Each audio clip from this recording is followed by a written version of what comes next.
I'm going to call the June 20th, 2022 meeting of the Woodbridge Board of Education to order at 7:05 p.m.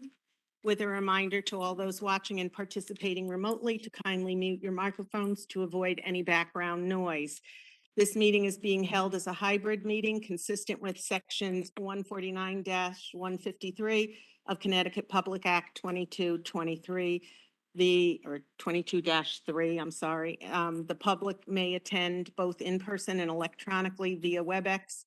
This meeting is being recorded and the recording will be available on the district website. At the June 8th meeting of the Board of Selectmen, Mr. Stephen Lawrence was appointed to fill the vacancy on the Woodbridge Board of Education created by the resignation of Dr. David Ross. And so tonight I would like to welcome Stephen to our board. We're happy to have you at our table, Stephen. I'll now call the roll. If you're attending remotely, please unmute when I call your name. Maria Madonic. Present. Sarah Beth Delpreet is not here. Jay Daya. Here. Brooke Hopkins. Here. Stephen Lawrence. Michael Strambler. Here. Erin Williamson. Here. Attending virtually, Marcia. And I'm Lynn Piasek here. Staff in attendance this evening includes Dr. Jonathan Budd, Superintendent, Mr. Richard Hewitt, Interim Director of Business and Operations. Virtually, Ms. Annalisa Sherman, Principal. I believe virtually, Mr. Jimmy Sapia, Assistant Principal, and Ms. Marcia DeGennaro, Clerk of the Board. Welcome, everyone.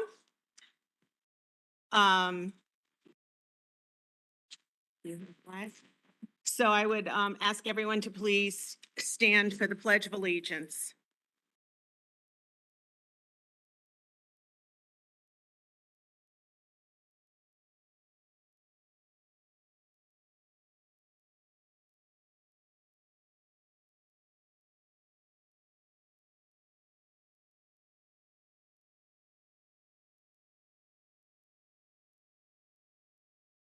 Thank you. Next on the agenda, we have recognition of our TAP Student Award recipients. Dr. Budd. Ms. Sherman will speak a little later tonight about the outstanding grade 6 graduation last Friday, but at the grade 6 graduation, among other great celebrations, was the opportunity to recognize these 6 grade 6 students. They were selected by the grade 6 teaching team as representing a great synthesis of academics, community service to the Beecher community, and so forth. So it's my privilege to commend publicly to you these 6 students, all of whom are happily enjoying summer vacation at this point. But when you see them this summer, please pay us careful congratulations to Carmela Brown, Sean Choi, Noah Hutchinson, Anna Maloney, Marina Sarapiglia, and Victoria Shafir for all they've done to represent Beecher Road School and the Woodbridge School District so well over their past years at Beecher. Thank you. Thank you, Dr. Budd. And we congratulate on behalf of the board, those students for their fine accomplishments and contributions to our school. Next on the agenda is correspondence. Any emails or letters that have been received as board correspondence prior to 4 p.m. today have been posted in board book. I don't believe there are any that I'm aware of. Is that correct, Marcia? I Can you do not confirm have that any. for me? I did not receive any, Lynn.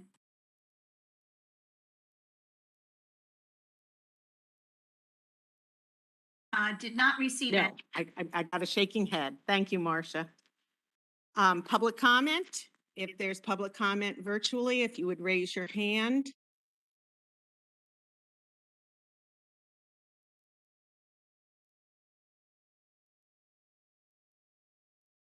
I don't see anyone, do you? Okay. I see no one raising their hand for public comment. We have no one in person for public comment, so we'll move on.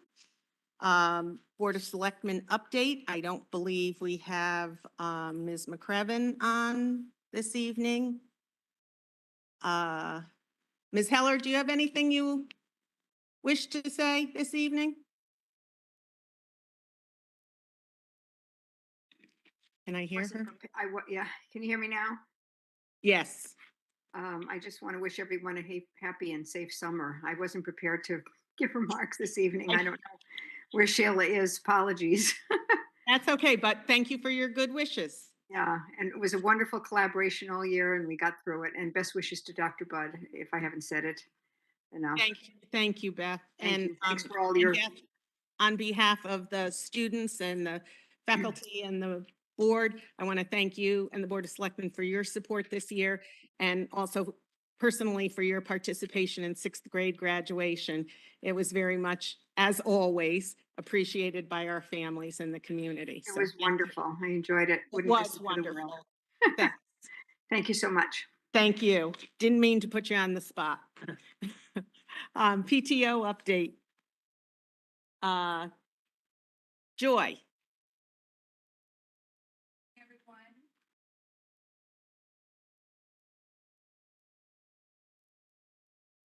We can't hear her online.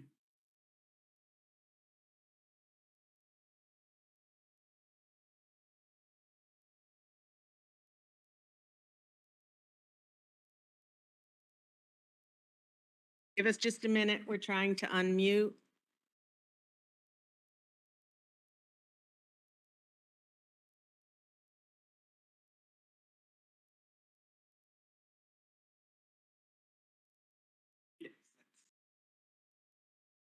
Joy, do you want to come and sit here?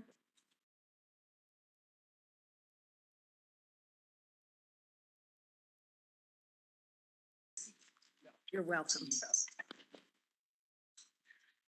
Good evening, everyone. The last month has been a flurry of activities and the busiest I think all of us have been in over 2 years.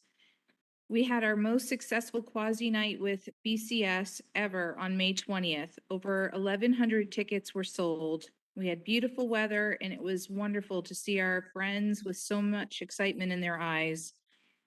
We celebrated Arts Week, our 15th year of Arts Week. The theme was trees, May 23rd through May 27th. We had Arts Week t-shirts that arrived May 16th that were distributed. We had students with, all the classes had yoga with Bill featuring the tree pose. There was a whole school performance by musical guest Sirius Coyote. There was also a well-attended arts night with art studios on May 26th. And the school-wide art installation of Beecher Family Tree Canopy of Leaves is on site to see if you, please come and see it if you haven't seen it. It is amazing. Special thanks go to Vicki Burford for executing this latest masterpiece. We also had some special tree installation and tree work done by Woodbridge Estate Care's Richard Lewis on May 17th. He removed 2 dead trees, one down south and one up north. The larger tree down south was brought to us repurposed into a bench next to our newly planted tree. The installation of the 2 trees and the bench happened with our kindergarten classes, who will be caring for our newly planted weeping purple fountain beech trees with their families for the next couple of years as they become fully established. We took pictures with them and we'll take another one when they are 6th graders to show how much the trees and the children have grown. I feel very lucky to have been a part of this. And an article was included in the Memorial Day issue of the Woodbridge Town News. And we had plaques made commemorating the trees and the bench.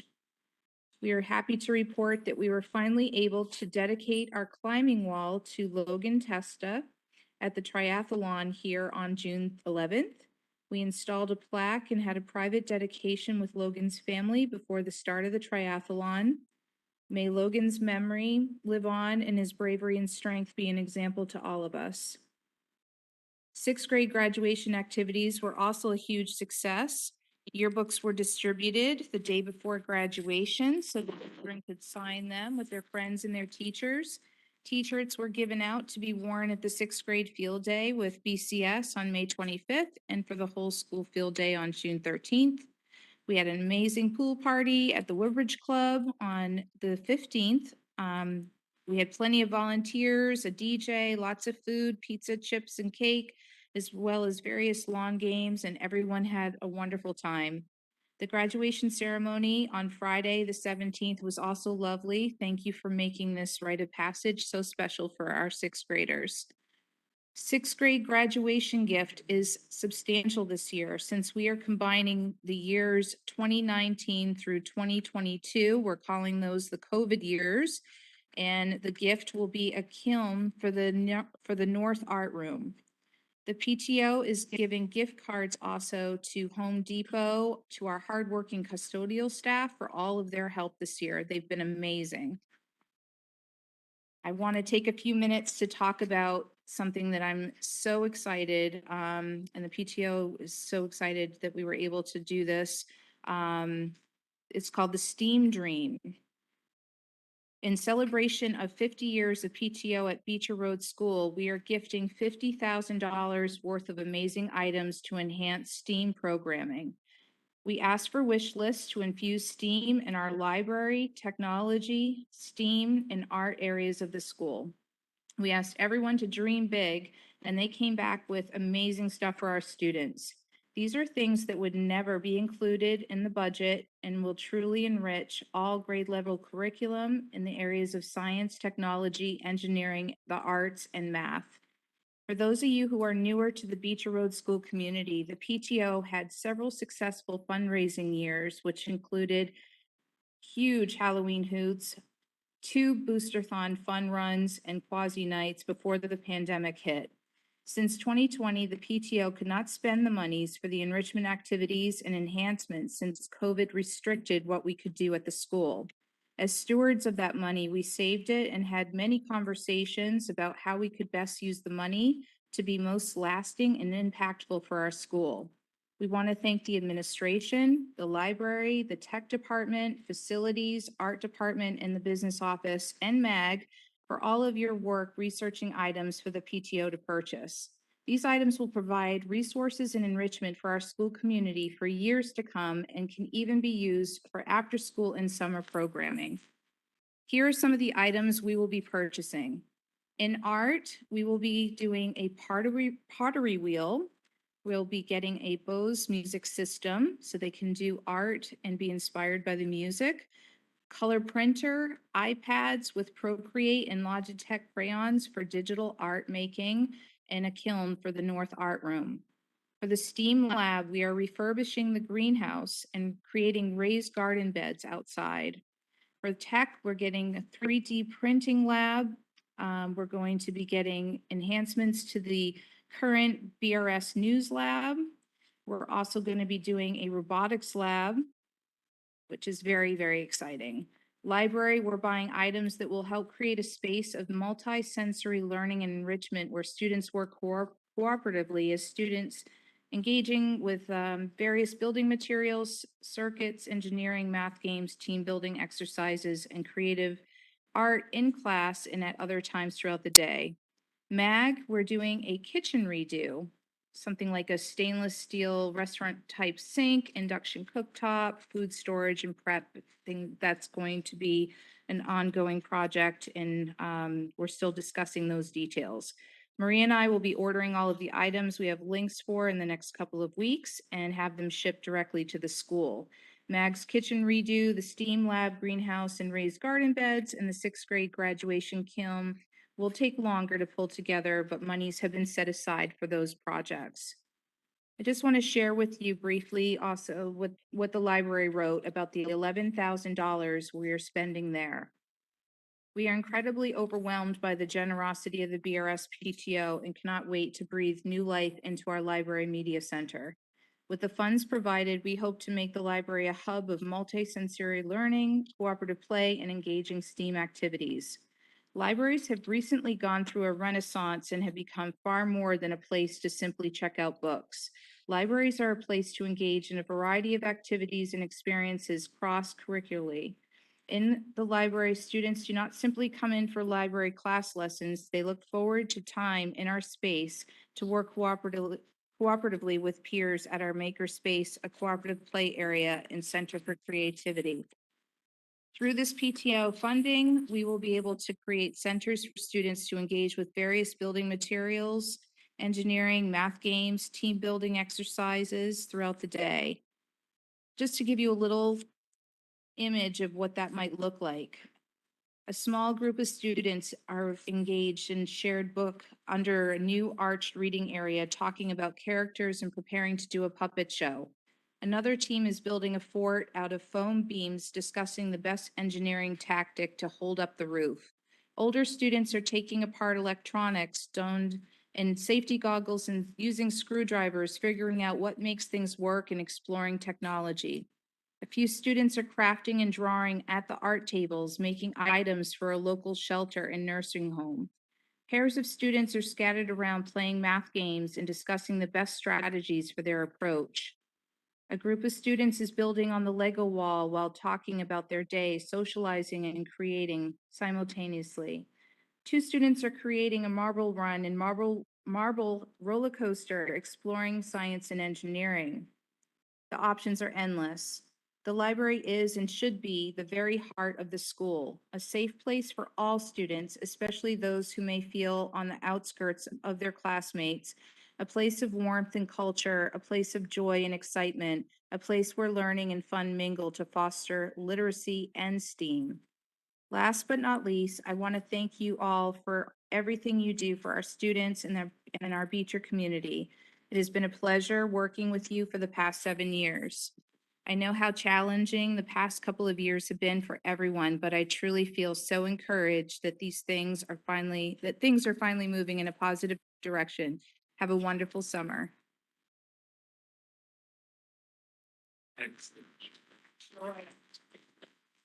put you a little hug. Thanks, sweetie.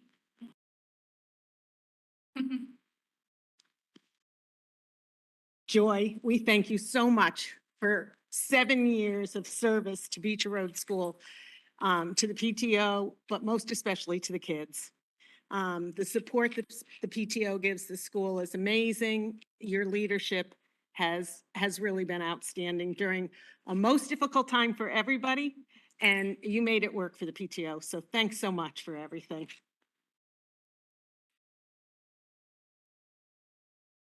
Okay. All these goodbyes, so hard. Um,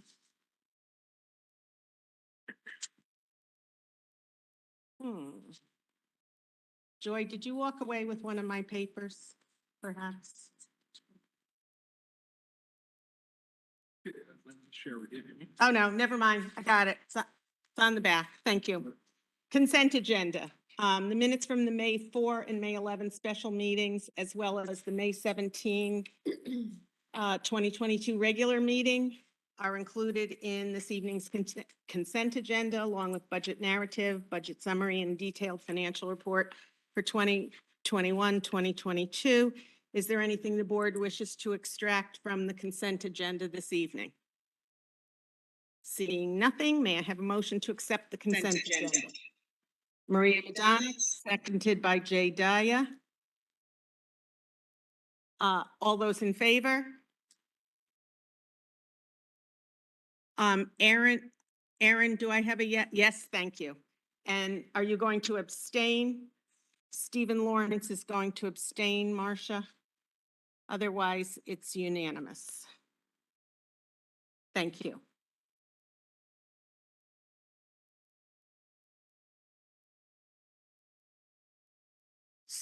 Reports. Superintendent's report. Dr. Budd, you're on.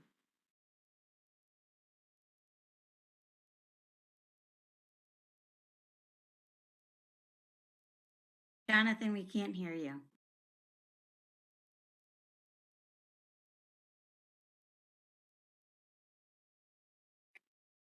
How about that, Aaron?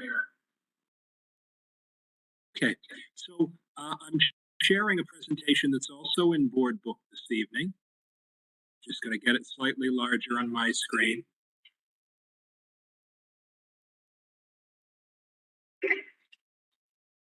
We have a standing item.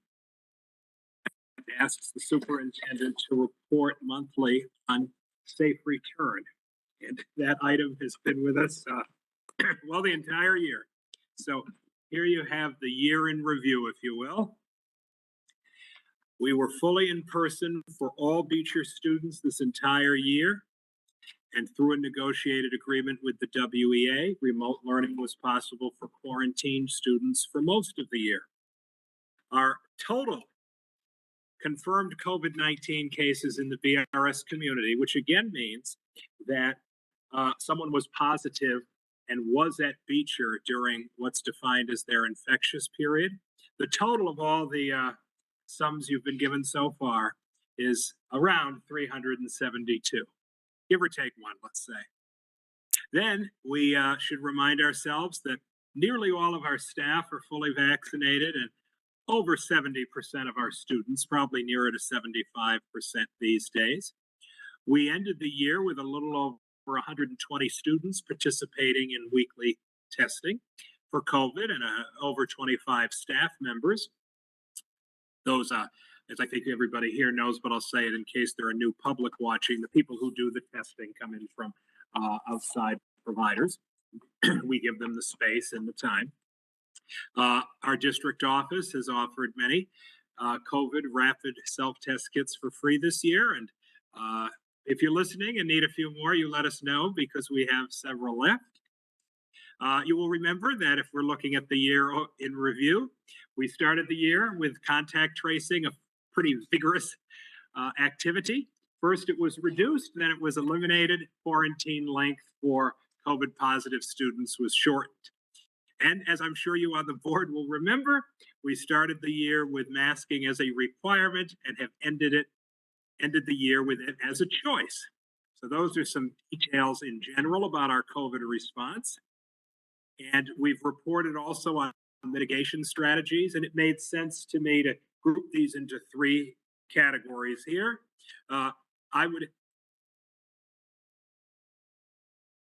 I would anticipate that the first group of strategies will continue at least through next year, if not for the next 100 years. Our enhanced HVAC system, enhanced cleaning, hand washing, and staying home if you're sick and isolating if you're COVID positive. This year, we released several mitigation strategies, excuse me, including cohorting at recess, restricting cafeteria usage, restricting school visitors, restricting field trips, 6-foot social distancing, use of desk shields. At various points in the year, these were all implemented. There was some give and take with them, but at the point we're at now, they were released. And the administrative team anticipates releasing, health and safety permitting, these last strategies with the new school year. The remaining restrictions on cafeteria usage, meaning that we ended with about 50% capacity, and assuming that statistics stay in the right direction, that would be at a full implementation for the fall. Any remaining social distancing in classrooms, any remaining use of desk shields, and cohorting and dismissal. These would be anticipated to end, but obviously we will be watching all of these things over the next several weeks. So that was the best way I felt I could give you an overview of the safe return. And I was asked by some to consider or to prepare a motion that you could consider if you wished at this point in the safe return plan to end the monthly reports on this at your board meetings. You might remember that on September 20th, 2021, you voted to have this as a standing item. And I have drafted a motion that you see there on the cover sheet if you wish to remove this item as a standing item moving forward. Thank you. Thank you, Dr. Budd. I'm going to make that motion and then we'll see where we go with that and open it for discussion. I'll move that we remove a COVID-19 update as an agenda item on the monthly regular meetings of the Woodbridge Board of Education. Do I have a second? Sarah Beth? Okay, now we're going to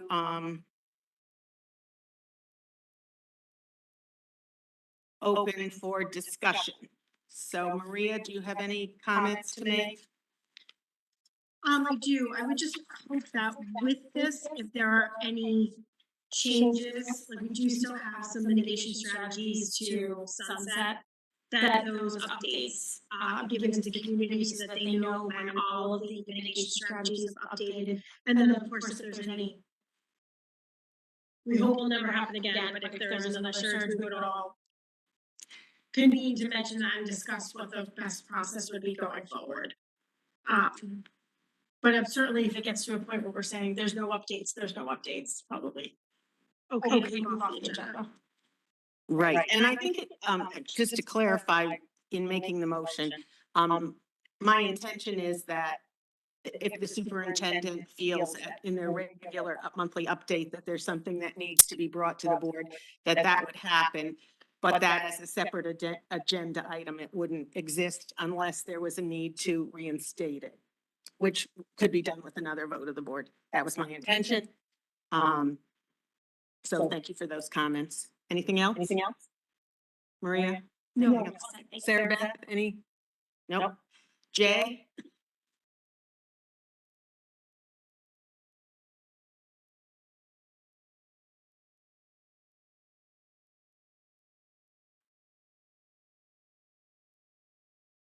Thanks for the clarification, and that did help.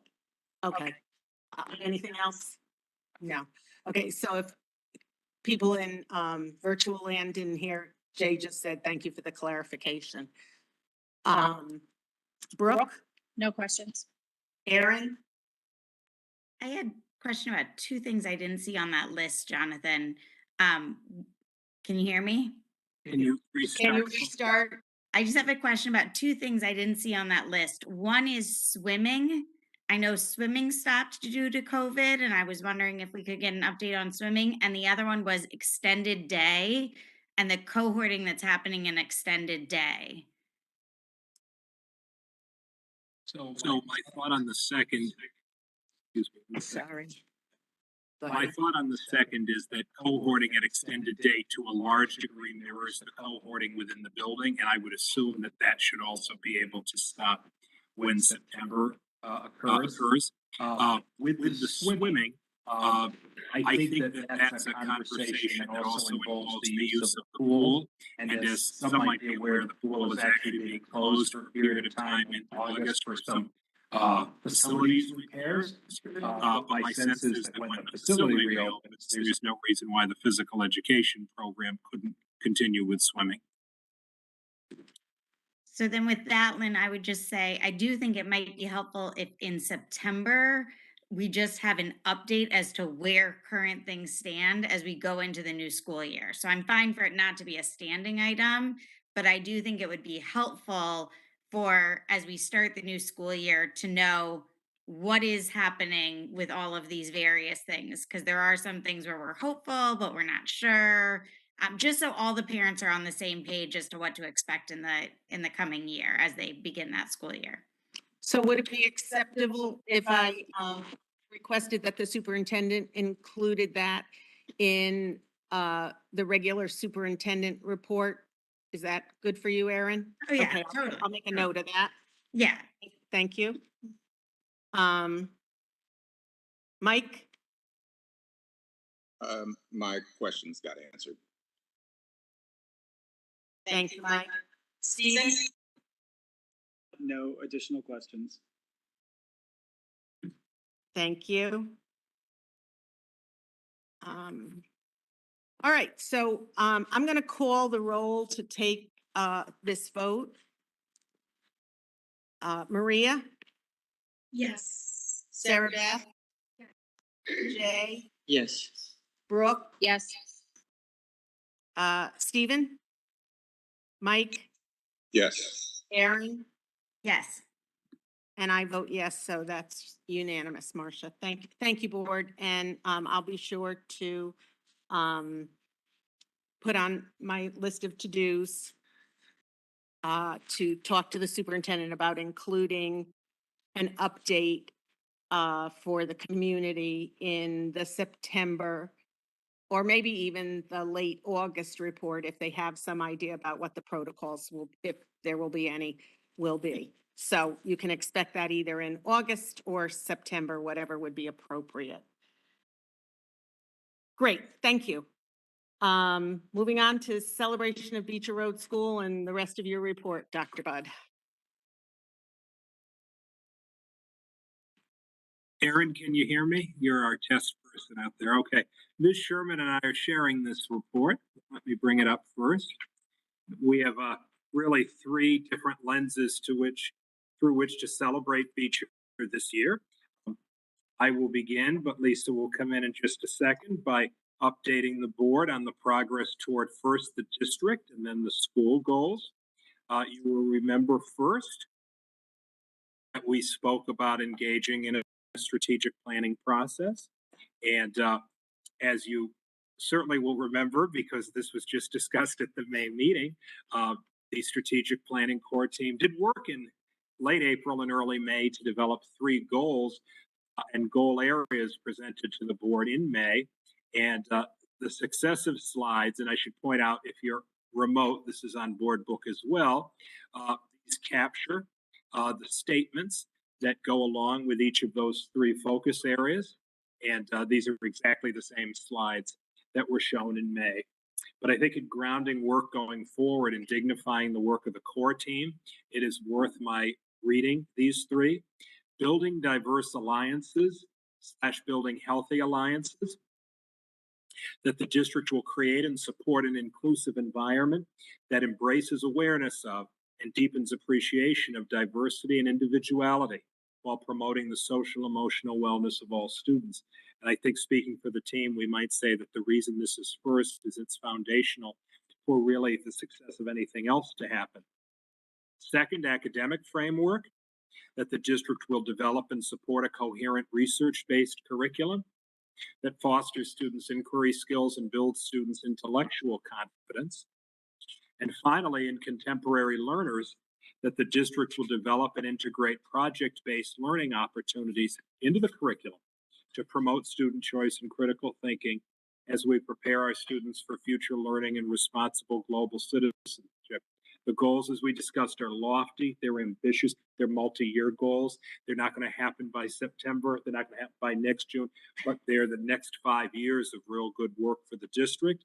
And as it relates to this district goal, it was important that we embrace that process this year.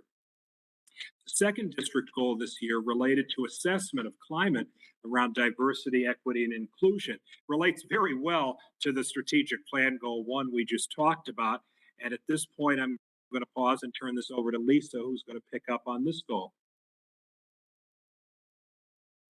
Good evening, everybody. Thanks so much for allowing me to be here and celebrate some of the wonderful things that have been going on at Beecher this year, despite another challenging year in education. So this goal is really around our work around DEI. It ties really nicely into a school goal that you're going to hear about very, very soon. But as you may remember, there was a DEI survey that was administered to students in grade 5 and 6 and staff members, and that was then shared with the Board of Education back in February. The town ad hoc, hopefully you've seen the signs around town and you've gotten the message from Dr. Budd, but the town ad hoc committee is also just completing their own DEI survey, and we're excited to hear about some of those results. And we're very fortunate because one of our community diversity committee members is actually a town liaison. She serves on both committees, so it's really helpful to have that connection with the town committee. And then, as it says at the bottom there, we are going to refer to the prior slide, but also there will be some more information on this forthcoming in the school goal slide. So in the future, some of the work that we want to do, DEI is definitely an area that we know as a school and as a district that is ongoing work for all of us as educators, as professionals, as people. So one of the things that we have been talking about is our attendance and reviewing our attendance statistics. We did focus more on that this year, but spending some time next year looking very closely at our attendance statistics and how it might break down along different disaggregated lines, and also around our special education students to see how they're doing with their attendance. We started this year some special activities around Black History Month and Women's History Month, and we would like to continue that work and expand it a little bit. So that's something that we're going to continue doing. And really, that was for the whole entire school. Teachers still continue to incorporate lessons and activities all year long that are really culturally responsive and including diverse characters in their read alouds and in their texts and having those deep conversations in book clubs and in social studies classes. But we were really trying to engage the entire school in some shared experiences. So that was sort of one of the goals of those school-wide lessons. We are continuing our curriculum work. It was a little challenging this year, again, because of our shortages and because of the unusual year, but it is ongoing. It is work that we are continuing to do as we look closely at both social studies and literacy and the intersection of those two.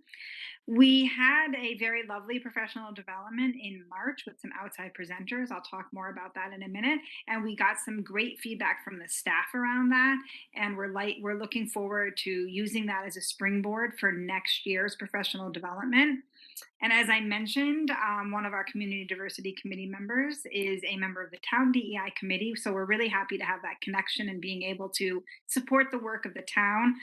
This year, for example, at the very beginning of the year, there was that Woodbridge Like Me event, and our community diversity committee pulled together a really lovely area as well, where we had members of the community diversity committee from the Beecher community at that event, sort of representing our group and providing activities and books and a fun craft for the students to engage in. And it was a really nice collaboration with the town that we're looking forward to continuing.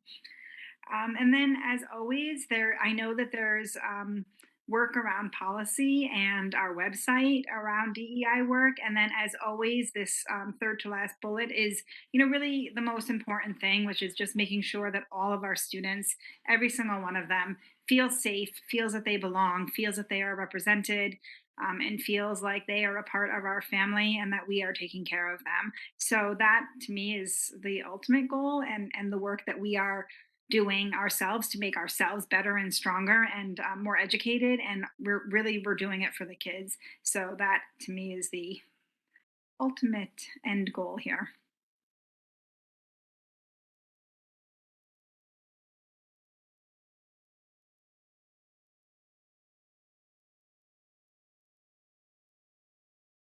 Jonathan, we can't hear you.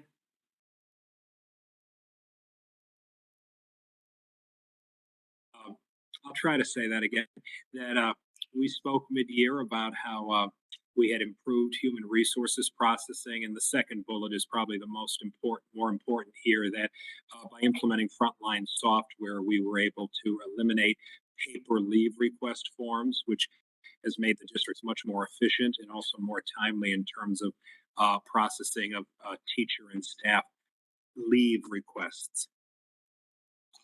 We will speak in a few minutes about the capital projects for the district, but I point out that the reason that they're even on the agenda in such a positive way and supported by the town's capital budget is based on the outstanding work of the board and also other members of the ad hoc capital plan committee of the board. We'll talk about some groups of projects in a few moments, but I would say that the capital budget and additional funding sources will significantly advance the board's needs, because while there's all sorts of things that are foundational, if we don't have a buildings and grounds that are cutting edge, it's difficult to accomplish many other things.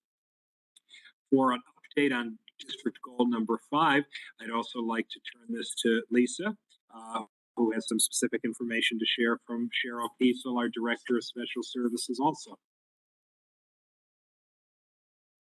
Yeah, so Cheryl actually worked really, really hard this year with her department in implementing some new assessments, and not only the implementation of the assessments, but more importantly, switching to an online platform that the staff can use to help with the scoring. And then the staff again this year began phasing in these multidisciplinary reports. So they were opportunities for the families to engage in the information in different ways and formats. And that was something that was phased in gradually this year. Thank you, Lisa. And finally, for a district goal, the Board of Education has engaged in significant professional development. Many members of the board were new this past year, and the continued professional development is the final bullet, mostly linked to teacher negotiations as occurring this summer. Very exciting here is that the district and the school really are one. And because of that, the goals of the school significantly advance the work of the district. And Ms. Sherman and her team done outstanding work in this regard. And I'm going to turn it over to her for the school goals, starting with the first. Thank you. So again, it's, the best part about one of the best parts, there's a lot of best parts, but one of the best parts about being a principal is that I really get to highlight the work that the staff, the teachers, the TAs, the custodial crew, the nursing department, the secretarial staff, really the entire school community. And it's just such an honor that I get to be the one to stand up here and tell you all the amazing work they did despite a very challenging year and despite the staff shortages and despite education that kept pivoting and a pandemic that just doesn't seem to end. So I have to tell you that as wonderful as it is for me to be here tonight sharing all of this with you, it really is the work of all the people in the building that made so much of this happen and that will continue to drive this work forward. So again, we started the year really knowing that we needed to focus on social emotional learning of all of our kiddos, and we knew that we were having kids return from remote learning. They had not been in our building since the previous March. They had learned virtually the entire year. We also knew that last year all of our students were impacted who were in person as well because they were in person or they were remote, and there was a lot of changes going on. We also utilized all of our intervention teachers last year as classroom teachers. So we just knew that starting this year was going to be a tremendous challenge for all of our students. So we really focused for all of our staff and all of our students on the social emotional learning piece of our kids and made sure that that was something that we focused on and emphasized at the start of the year, but also throughout the year. A few ways that we did that is listed on the screen. The one that I really want to highlight is that this year, with the support of the Board of Education, teachers were permitted to choose social emotional learning as a goal for the year. And a lot of the staff members did this. I know I can speak with Mr. Sapia when I tell you that many staff members valued and recognized the need for this, and they chose this as their teaching goal. And it really allowed for a lot of collaboration. There was a lot of collaboration with members of our wellness team, implementing specific lessons and specific read alouds around feelings and emotions, really talking through a lot of problems and really spending a lot of time building and strengthening that classroom community. So I really want to just highlight that as part of the teacher evaluation program, with really the support of the Board of Education and the superintendent, we were able to continually focus on social emotional learning all year long.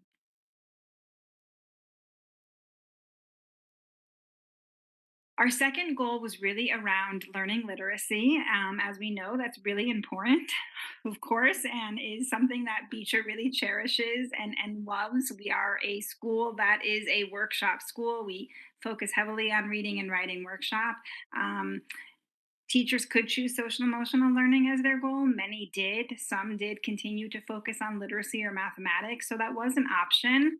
I will say that this area, one of the things that I really would love to highlight is many of our staffing shortages. We ended up using a lot of our literacy and math folks to substitute a lot. But despite that, the literacy team had a cross-disciplinary team happening. It was our literacy team, it was our multilingual learner teacher, and it was members of our special education department, some special education teachers and speech pathologists, and they engaged in some ongoing professional learning around dyslexia and around the science of reading, which if you know anything about education right now, it is a hot button topic, and it is something that is coming more and more into focus this year and moving into next year as we sort of enter into the next 2 years. So they spent a lot of time this year working together. There was a lot of conversations around instructional practices. They attended webinars, they read articles,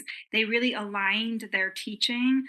So it was really, really an example of just the powerful work that the staff can do. And, when they are able and when they have the time and the opportunity, they did some really powerful work. And a lot of that translated into our primary teachers because they then took what they learned and what they were doing with their intervention groups or with their small groups of students identified with special education needs. And they took that and brought that to the general education teachers and said, this is what we're doing, this is what we learned, let's try implementing this in our classroom. So it was really, really powerful work that happened that then transferred over into the classroom. So that's that second bullet that I really want to emphasize. And I also can't not talk about literacy without talking about our multilingual learner teacher, Miss Tun Huntington. She is a new addition to the Beecher community and a powerful one. She did some really tremendous professional development for our staff.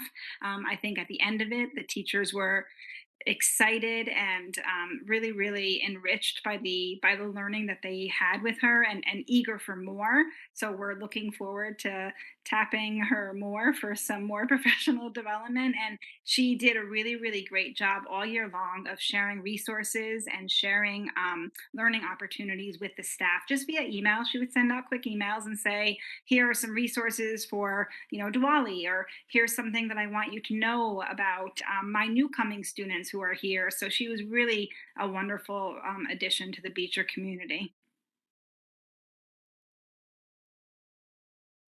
So this is, as I mentioned earlier, it tied in beautifully to the district-wide goal around DEI. And we did have some professional learning for our staff. We had professional learning in August, November, and March. The March professional development, we had some outside presenters from CEA come in, and they really led the whole entire staff around an implicit bias workshop. And we also did a lot of, we did some faculty meeting work around DEI, around, again, having some of our own conversations and having some discussions around case studies. And this is an area that we are going to continue to focus on and continue to move forward, because we, like I said earlier, we all know that as much work as we have done, we know that there is even more work to be done to continue to grow, so that we really just support all of our students and continue to just be the best educators that we can be. So this is something that you will see again in future meetings. Technology is ever changing and ever growing here at Beecher. We're so lucky because we have such a strong technology team, and our technology team worked very closely throughout the entire year to support teachers. There was, again, some formal professional learning in August and November. That's the more formal professional learning that happened. But honestly, our technology teachers are, in boots on the ground, like helping teachers all the time. They are constantly meeting with PLCs, constantly conferring individually with teachers, constantly supporting students, in addition to, of course, their technology teaching. There is, as Joy was mentioning, there is the beginning blossoming of a makerspace in the Library Technology Center. It is a beautiful collaboration between the library space and the technology space. And with the support of the PTO and the amazing funds that they are gifting us, it is going to become even bigger and better. It's been a source, if you've been in the school at all the last couple of months and you wandered into the library, you will see it with your own eyes. And we're looking forward to having more people see it next year, because it is a beautiful, creative, welcoming space, and it is constantly filled with students who are engaging in all sorts of different tasks, and you never know what you're going to get when you walk in. There really was a fort in the middle of the library at one point, and I walked in and I was like, what's happening? Where did this come from? But it was so exciting because the kids really were doing exactly what the librarians described, which they were talking about how to build it and where to angle the roof, and it was steam in action. It was amazing. So that is really, really exciting, and we're excited to keep building on that and continuing to work on that. And the technology specialist teachers have a really strong foundation to continue their work supporting teachers next year and, in the future with a lot of integrated technology experiences for the classroom. And school goal 5 is so this is one that I will tell you is was challenging. It was challenging for us because again, our literacy and our math folks, who really are the people that make up a lot of our school-wide data team, they were pulled so often and used so much that we did not have school-wide data team meetings as frequently as we should have. So that is something that we are going to improve on next year. In previous years, pre-COVID, we were able to meet more regularly, and we were meeting as PLC teams too more regularly to look closely at data. The PLC work happened this year more than the school-wide data team work. So we're really excited to get back into that next year. And the curriculum leaders and the literacy and the math, they are, instrumental in doing some of this database decision making at the school-wide level. At the PLC level, I will tell you that the team leaders do a really great job of leading the PLCs in looking at student data throughout the year and making some instructional decisions based on that. So kudos to our team leaders because they kept that ship running at the PLC level, and we're excited to get back into it at the school-wide level. And the cross-disciplinary team that I talked about earlier is mentioned here because they did spend a lot of time looking at, as part of their conversations and as part of their learning, they were looking closely at our primary data when they were able to meet. They would look at our primary data and they would look more specifically at the students that they were working with and the growth that they were making. So when they were able to meet, they did do some of that work as well. And I think this is our final goal. Pretty sure we had 6. So our final goal was around communication with families. This was actually, again, coming out of the pandemic, coming out of students joining us virtually, and also coming out of the panorama surveys that we do, where, some of the feedback we hear from parents is that they are looking for more communication and they're looking for not only whole class or whole school communication, but also some individualized communication. So we spent some time this year really having conversations around that. And, one of the things that we did that was actually really helpful and more surprising than I anticipated actually was really teachers just talking about, here's what I do. And we started that initially at the team leader level, where we sort of as a team leader started sharing out some of the different communication methods different teachers used. And that sort of translated into a faculty meeting where we got to sit down and just say, hey, this is what I do, and this is the tool that I use, and this is how often I do it, and this is how I manage it. And it was actually really helpful for us. We forget sometimes that we're a very large staff, and we have teachers that are new to Beecher that came from other districts, so they had some things that we had not heard of at Beecher or some strategies for ways that they manage it. We have some teachers that are really committed to, every week they pick 5 students and they make sure that they identify those 5 students and they reach out to those families. So it was really wonderful as a way for all of us to sort of lean on one another and learn from one another. We also checked in on this throughout the year. This was one of those goals that we said throughout the year we don't want it to be talked about in August, September, and then forgotten about. So this was one of those ongoing topic of conversations at team leader meetings where we would check in on it every now and again. Probably it fizzled out in the spring, I'll say, because things got a little hectic by then. But definitely fall and winter, we were checking in on communication and how was it going and what did we need to do. Another thing that was implemented this year across many grade levels, I know 3rd grade for sure, and some others as well, they actually did a Google survey right before conferences, right before fall and spring conferences, and they were very kind and shared that out with the entire faculty, and that was a way to invite that two-way communication. So they really asked the parents, like, tell me what you would like to talk about, tell me what interests your child has or any concerns that you have, and that sort of helped guide some of the conferences as the teachers were about to have them. So the 3rd grade team, again, like, this is why it's so great being a principal, right? Because I get to brag about my teachers. They were so sweet and they shared that out with the entire staff, and many other staff members took advantage of that and modified it to fit their own needs, and then turned it around and shared it with their parents, just trying to target that communication a little bit more specifically. So kudos to the third grade team.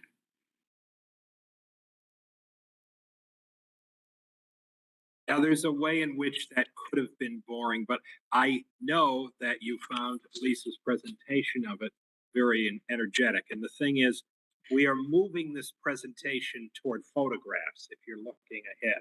And that's because the most fun thing is how students and staff are like actualizing these things. But first, just a nod to additional elements of professional learning and evaluation. There's a statutory obligation that every year the superintendent reports on professional learning and evaluation. So this slide really benchmarks that. And I will speak to a couple bullets and Lisa will speak to some others. But I'm going to just highlight the first bullet, which is all these great things that were achieved by the staff, led by the administration, were accomplished at a time that all those mitigation strategies were going back and forth. And we were also helping students make wise choices about masking or moving to the cafeteria, moving back, etc.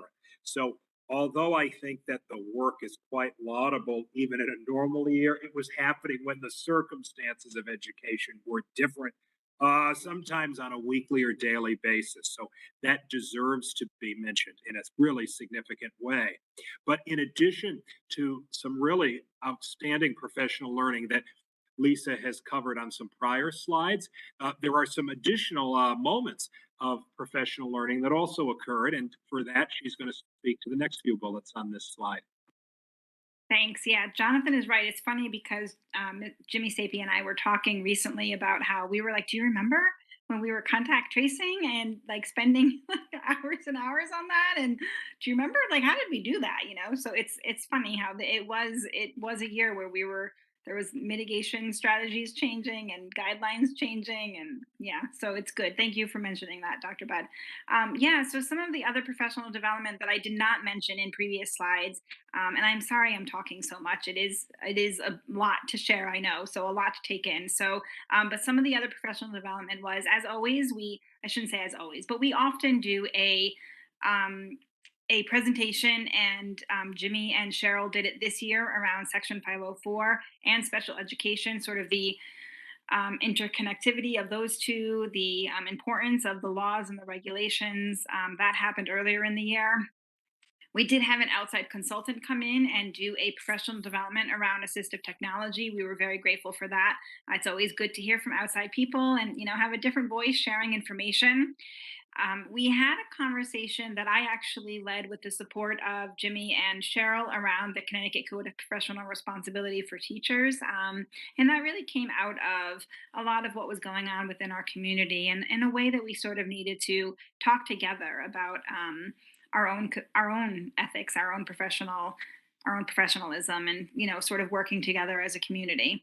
And then of course as I mentioned, all of our teachers were evaluated, all of our staff were evaluated using their regular teacher evaluation system, which consists of 3 meetings scheduled throughout the year, beginning, goal setting, mid-year check-in, and end-of-year reflection, as well as a variety of formal and informal observations and a review of practice for some staff as well. So throughout the year, all of the teachers did engage in that process as well. And again, thanks to the Board of Education and Dr. Budd for allowing many of the teachers to choose those social emotional goals, because it was very helpful for our students and our learning community. Perhaps the last thing to say about that final part is if you feel that some great things were mentioned by Lisa on the prior slides, and you remember what she said about these are tied to teacher evaluation goals, I would just point out that back in April, you endorsed supporting those flexibilities into the next school year as well. So all the teaching staff could continue with those same important goals: social, emotional, integration of technology, etc. But now we get to the most interesting part. And boy, this slide, we just give some great visual examples of everything great at Beecher. Lisa, take it away. Super readers, arts night, and field day on one slide. Yeah, there's a lot going on here. That's really, really amazing. So, one picture you'll see is our youngest learners.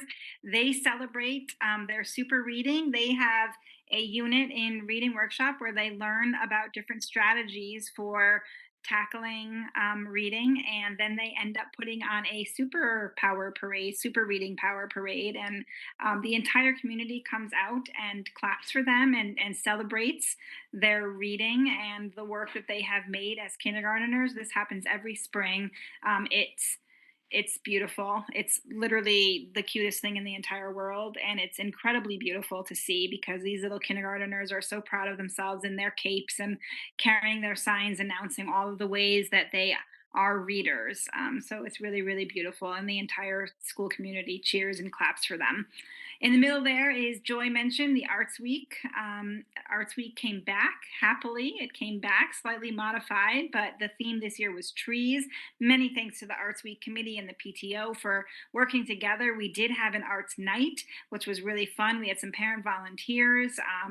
Linda Atchison's art room was transformed into like a forest. There was trees and branches and limbs and lights, and it was really amazing. So we were so happy to have that back again. That is a long-standing Beecher tradition now, and one that the entire community I know really, really loves. And then again, a kudos to we call them affectionately the A team because it's Andrew Lavaway, Ariane Buzzard, and Anthony Taddy. They put together a really amazing field day for the students. Again, another one of those years where we were like, can we do it? Can we not do it? Can parents come? Can they not come? But we just went for it, and they put together a really super fun field day. The best part about it was at the end of this amazing day where the entire community was just uplifted and we were all outside, there was music and games, and it was just fun. At the end of it, they were already talking about how to make it even better for next year.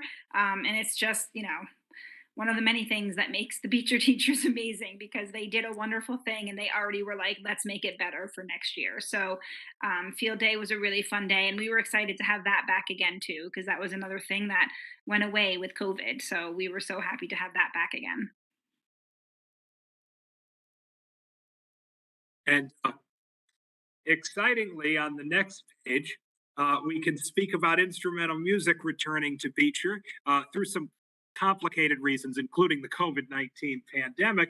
We had a hiatus of instrumental music since the 2019-20 school year. Now, at the risk of invoking issues related to fire code capacity or to what makes an event a super spreader, I can safely say now that I took this picture outside the entrance to the South Gym, inside the building, and you will see, it is a fact, hundreds of really excited, well, what you see mostly here are family members, but in the middle are some outstandingly talented musicians budding in their talents in grades 4, 5, and 6. So we did 2 concerts on the same evening, and we estimate about 800 individuals between the 2 concerts. And I'm not even saying anything yet about how excellent the quality of music was. That was also really amazing. But the fact of the students' commitment and re-engagement in instrumental music was just outstanding. And kudos to Mr. Caldwell, Ms. Zim, and Ms. Lemke for all they do for music here at Beecher and to expand the arts in all sorts of ways. That takes us, Ms. Sherman, to Our DARE graduation, another thing that came back, and we were so happy it did. It was virtual, it was live streamed, so thanks to our technology department. But Officer Lynch works with our 6th graders all year long on the DARE program, and we were able to once again hold our DARE graduation this year. And that's Officer Lynch in his dress uniform there. And all the 6th graders are sitting there together, getting ready to engage in that graduation. and perhaps a little bit about 6th grade graduate. Yeah. I was just going to say, I can't believe I forgot. We also, and it's so funny, Dr. Budd and I were talking, and we were both so engaged in the 6th grade graduation that neither one of us got very great pictures of it. But we did have our second 6th grade graduation at Beecher. Our first was last year outside. I guess I should say returned, because I know Miss Piazzik is about to tell me that a while ago it used to be at Beecher, and then it was at the high school, and we brought it back to Beecher last year, and we again had it this year. Many thanks to our facilities department for helping. They were setting up chairs at 7 a.m. The PTO came through at the 11th hour to help with decorations. I honestly was ready to like just hug them and kiss them, because they rescued us with some of those decorations. We were so grateful to them for that.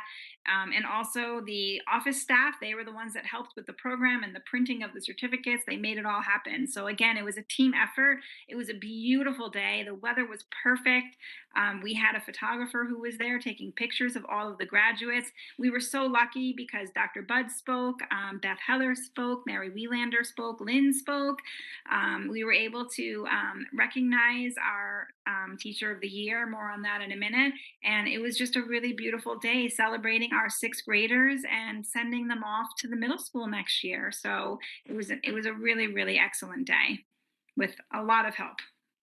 We should be honest, Lisa, about why there's no slide on this. I mean, you skim around it a little bit, but if you do the work well, sometimes the last slides of these presentations get done a little close to the meeting time.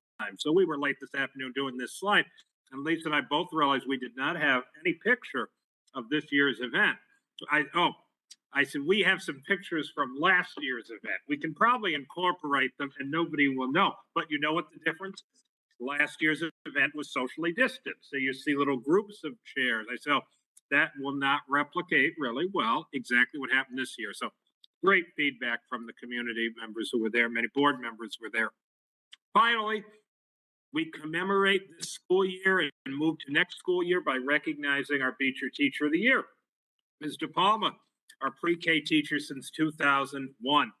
And I will read this because not everybody has access to see the slides. One of her evaluators, one of the special services directors over the years said this: Maria's strengths include her leadership in the department. This year as team leader, Maria took on the responsibility of ensuring that all documents are accurate and timely for the entire special services department. That's a lot of documents, as some of you know, hundreds of documents.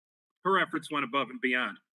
And her nominator, who was a member of the general education staff here at Beecher, wrote this year: Maria immediately puts nervous children and parents at ease with her calm and friendly demeanor. Beginning on the very first day of school, she takes our youngest students under her wing and nurtures them with compassion and care. She teaches them the building blocks of literacy and math, as well as critical social skills to help set them on their way. At sixth grade graduation, we had stand up the 5 members of the sixth grade class who had been in Ms. DePalma's classes, 3-year-olds back in 2013, and you take a look at any of those 5 students to say, that's the positive impact of a great pre-K teacher like Maria. So Maria will play an important role next year at Beecher, as she has for 21 years already. And with that, it's a team effort. Ms. Piazzik, Lisa, and I are happy and proud to present to you this celebration of Beecher for the past school year. Thank you. Thank you, Dr. Budd, and thank you, Lisa. I have one comment to make. I love seeing the progress that we've made in our district goals, in our school goals, and the work that's being done in professional development, because that's what we're all about here at Beecher Road School. But the thing that warms my heart the most is the sharing of those celebratory things that make Beecher Beecher. And this year did not disappoint me one bit, even though we had no photos of graduation, sixth grade graduation. I was there in person. I saw how glorious it was. I saw the smiling faces of the parents and the family members. I saw the proud expressions of staff members and our faculty. But most importantly, the joy on the face of the students was amazing. So I thank you both for this report. It's always one of the highlights of the year on the board because we're able to look back and reflect. And so I thank you for all of the work that the two of you have done, along with the rest of the administrative team and the faculty and staff who have just been amazing this year. So thank you for that. I'll ask for questions and comments. Maria? None at this time. Thank you so much for sharing all these wonderful things with us. Sarah Beth? Jay? Thank you, Lisa Jonathan. Brooke? No, thank you again. Aaron? Nothing, that was great, thank you. Yeah, we just all love it, right? You know? Mike? Yeah, I agree. That's a great presentation. Thank you for that. I do have one question, and that has to do with the teacher evaluations. You mentioned that there's an optional category that teachers are rated on that has to do with social emotional learning. We talked a little bit about that in one of the committee meetings. You also mentioned cultural responsiveness. And so I was just curious about whether that is two categories or are those considered the same, and how many optional categories are there for teachers to be rated on?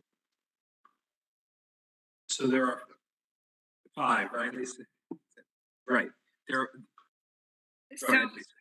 I was just going to say, so teachers write a student learning objective goal, and that was where they, in the past, have chosen an academic one. And this year they had that option of choosing an academic one, or they could choose a social emotional learning one. And then there is always a goal around parent peer feedback, which is communication, really. It's, communication with parents.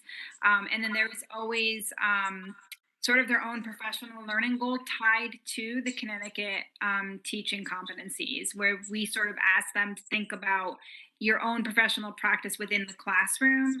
And that one is measured more through observations than it is any other way. And then the final goal is a whole school indicator, which typically is just whatever the school district gets as our rating goes into the teacher evaluation rating.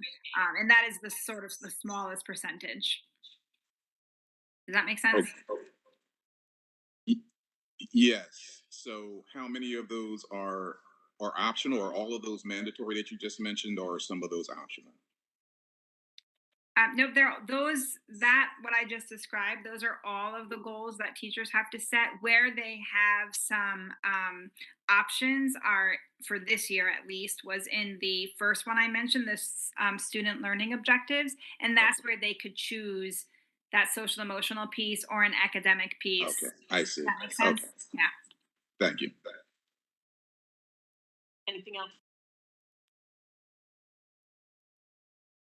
I'll just say so impressive and really exciting. It's, what's made our experience here so special as a family. So I'm really excited about the work, also about the goals for both the district and the school. I think it's a very comprehensive list. And yes, it's going to be 5 years, but there's so much being done and so much to be done that I think is going to strengthen our community. So thank you.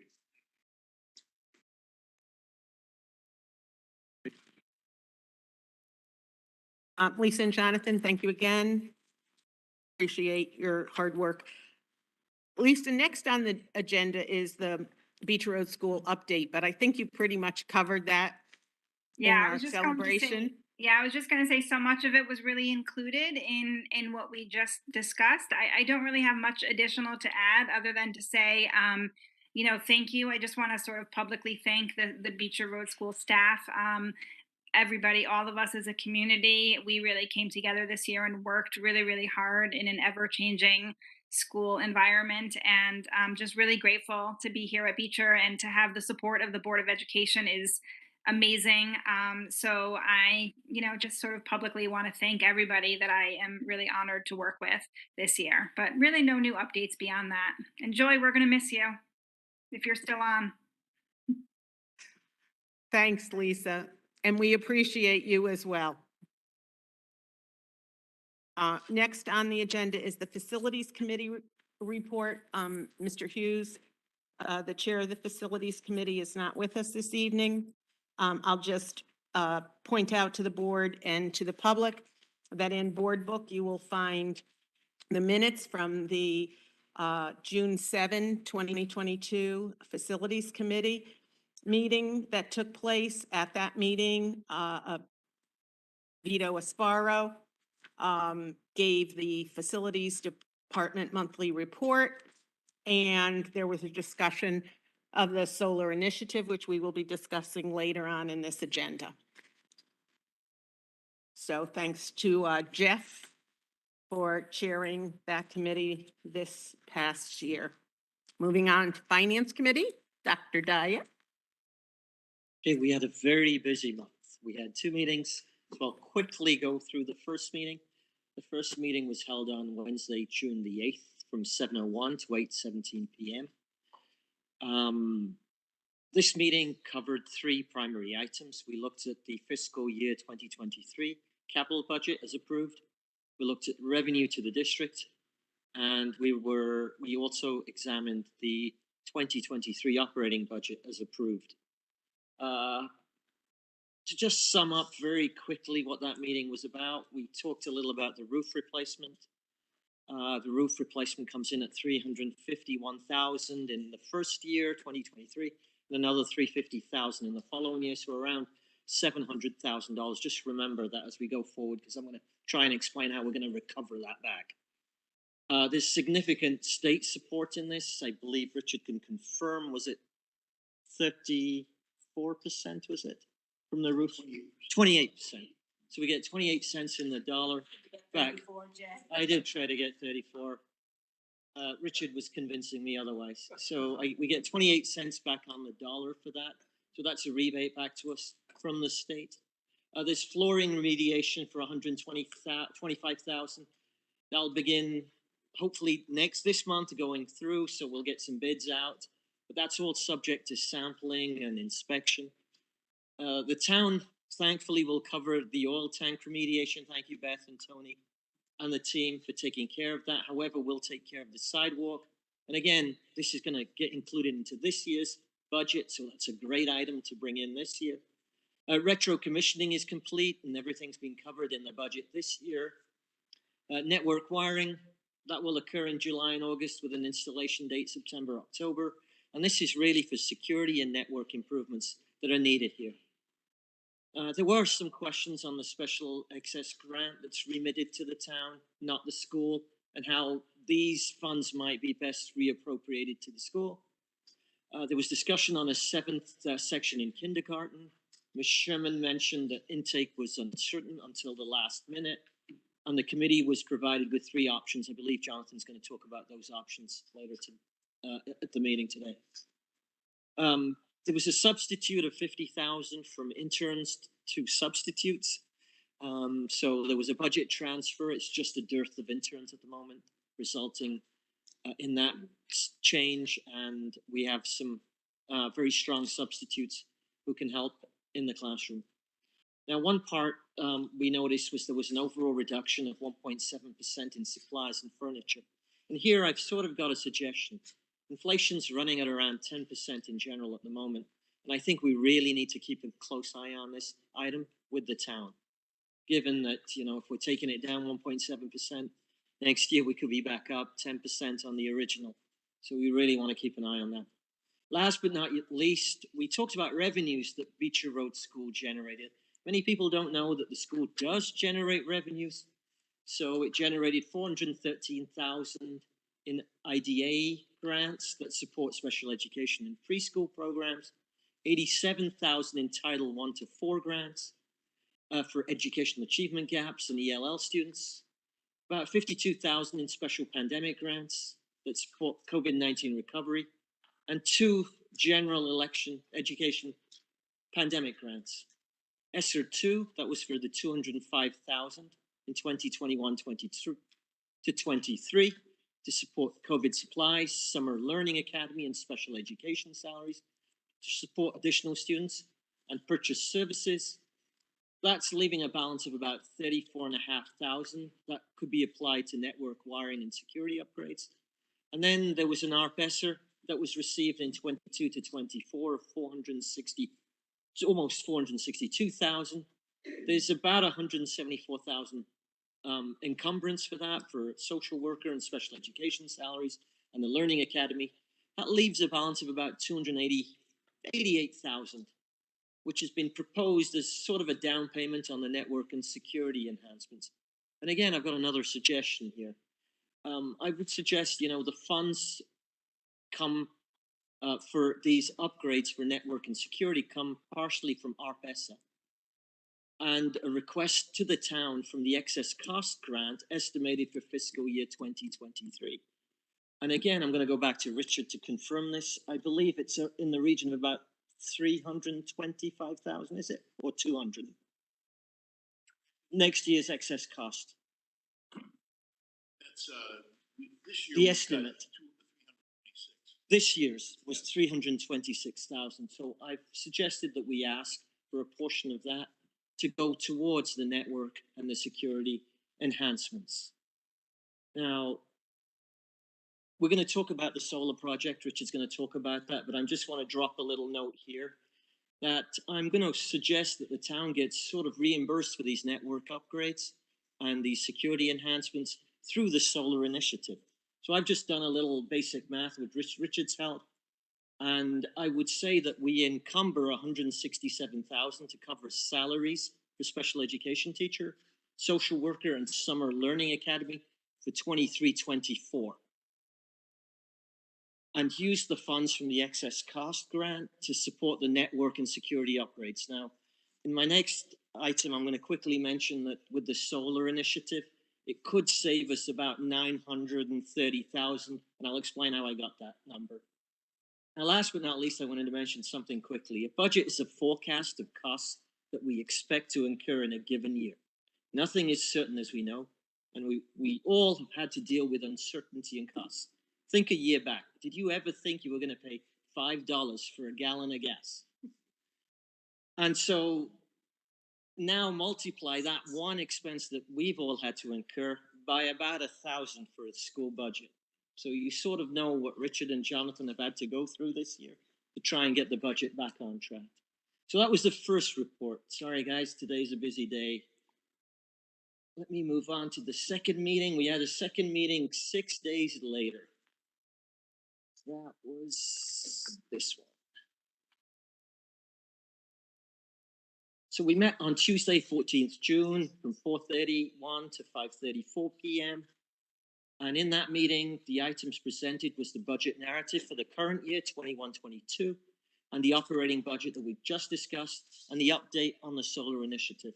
And I know Richard and Jonathan are going to talk about that, but I'm just going to drop in what I think the savings are going to be.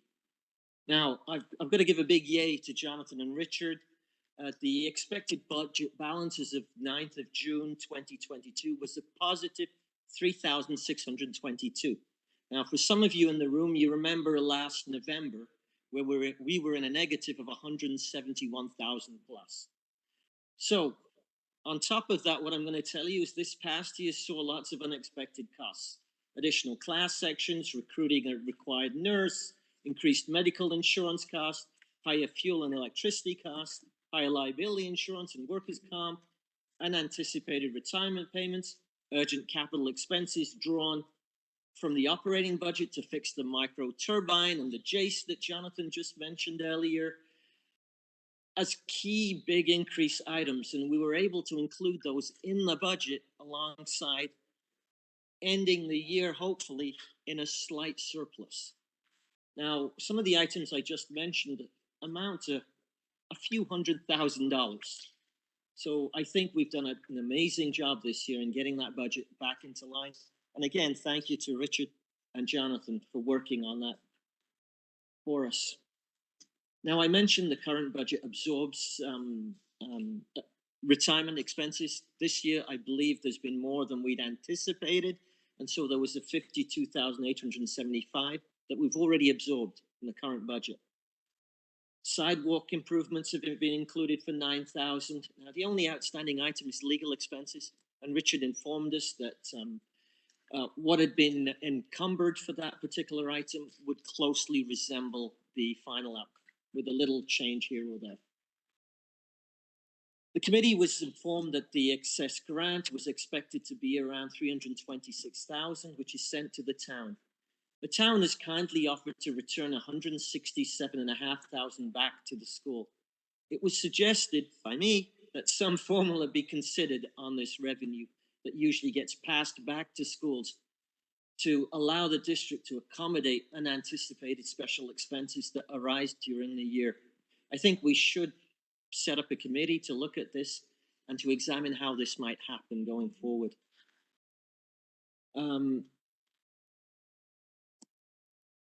Another item, which is probably a little drag on us, is that we were informed that grants coming to districts like ours that are in a higher DERG have been declining over time. So something that we have to keep on the horizon, at least going forward, is that these items, the IDAE grants that I talked to you about and the Title 1 to 4 grants, they're going to be declining going forward. And so we really have to anticipate these changes and plan for them now rather than when those changes impact us. Last but not least, the solar proposal. I know Richard and Jonathan are going to talk about this, but for me, this goes hand in hand with the roof replacement.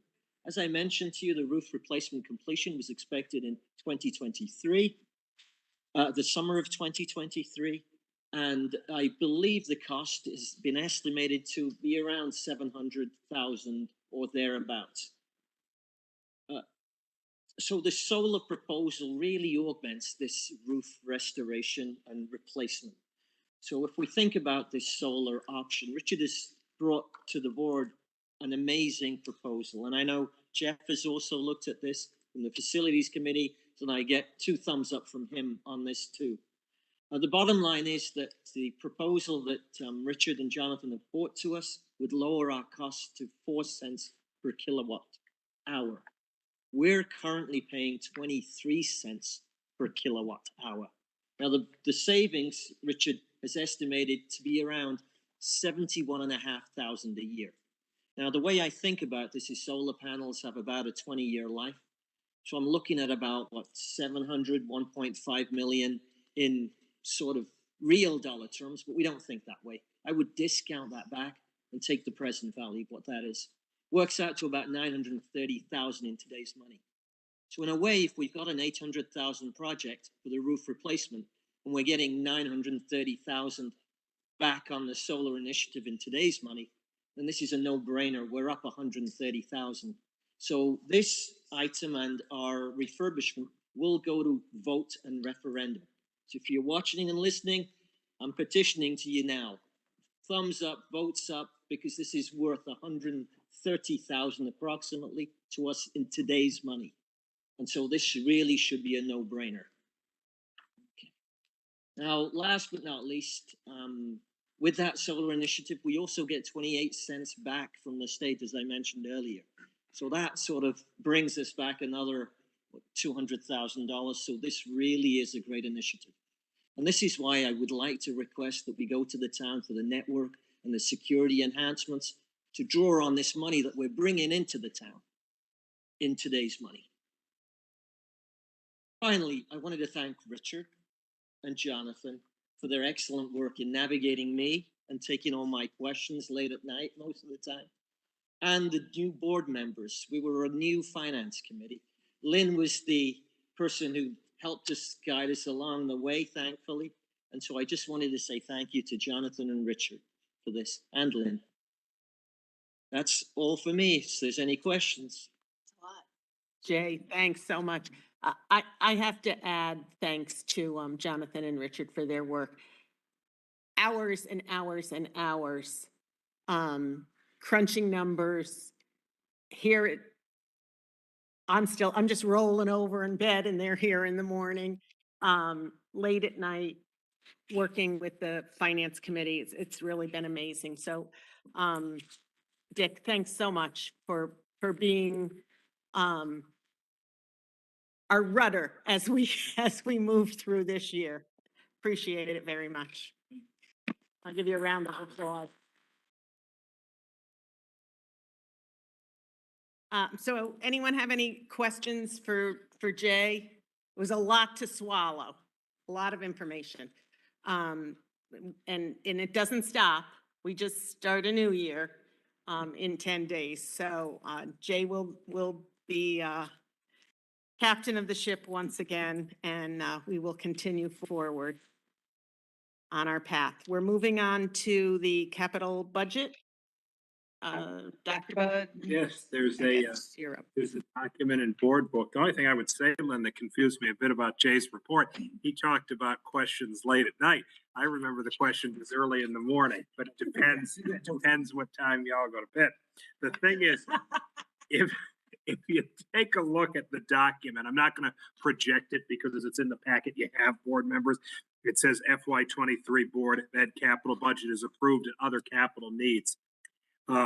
In essence, this has been discussed with the Facilities Committee and the Finance Committee. Let me just, the page looks like this. That's what it looks like. And it's after the solar detail.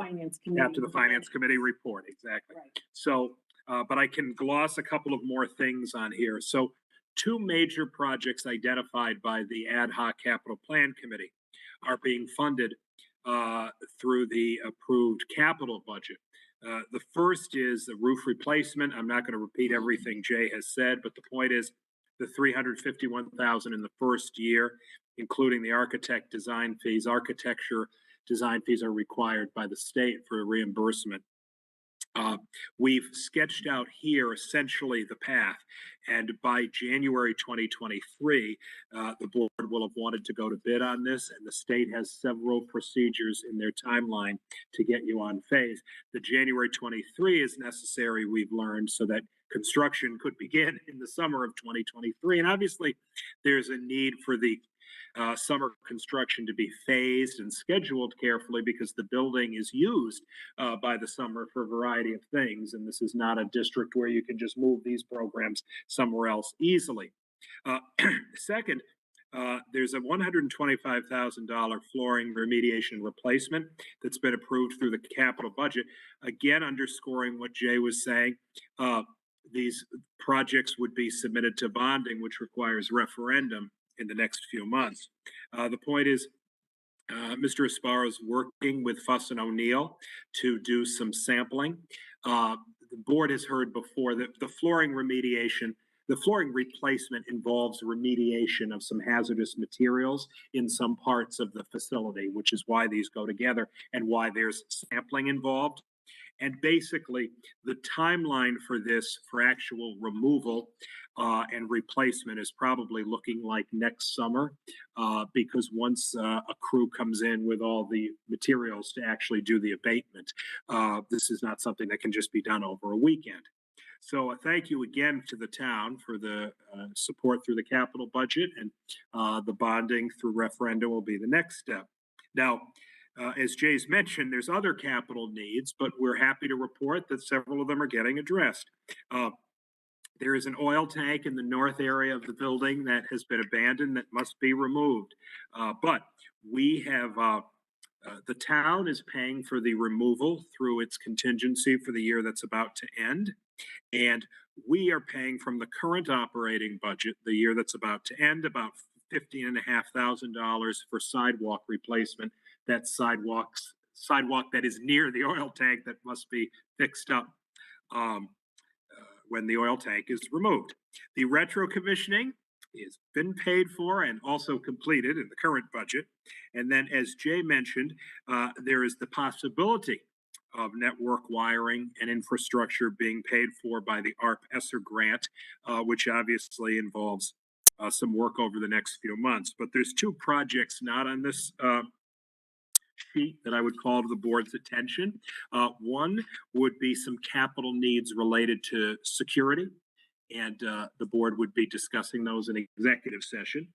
And then second, as we were just discussing this, I believe it was at finance, although it could have been at facilities, there was some interest in the ARP monies that have been received by the town of Woodbridge as well. And there was the interesting idea that perhaps they could be used, among other things, to pay for some improvements to the playgrounds and also to the loop, since those are areas outside the school that are used by the public as well as our students. And in initial conversations, the town has encouraged us to put forth a proposal, and it will consider that proposal along with proposals from other departments within the next months. So this week we will be submitting that request to the town leadership so that they can be thinking about that, and certainly it has our strong recommendation here. Thank you. Great, thanks for that, Jonathan. Any questions from the board? Okay, we'll move on to 2022-2023 operating budget reconciliation. And this requires, but I have a presentation. Just a minute, please.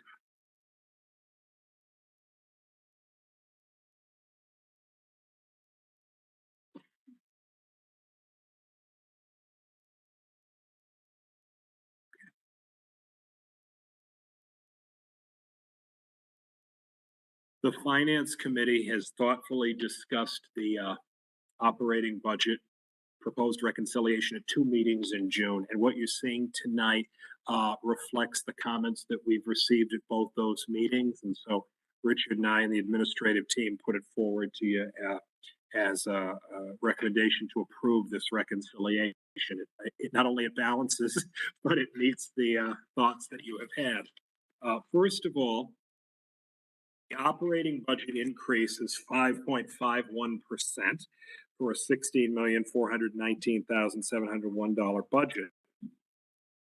Additionally, the town plans to give $167.5 of its revenue from the special education excess cost grant applied against the tuition line.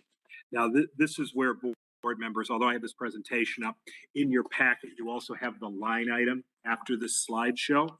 You will see on the top of page 4 of the line item budget,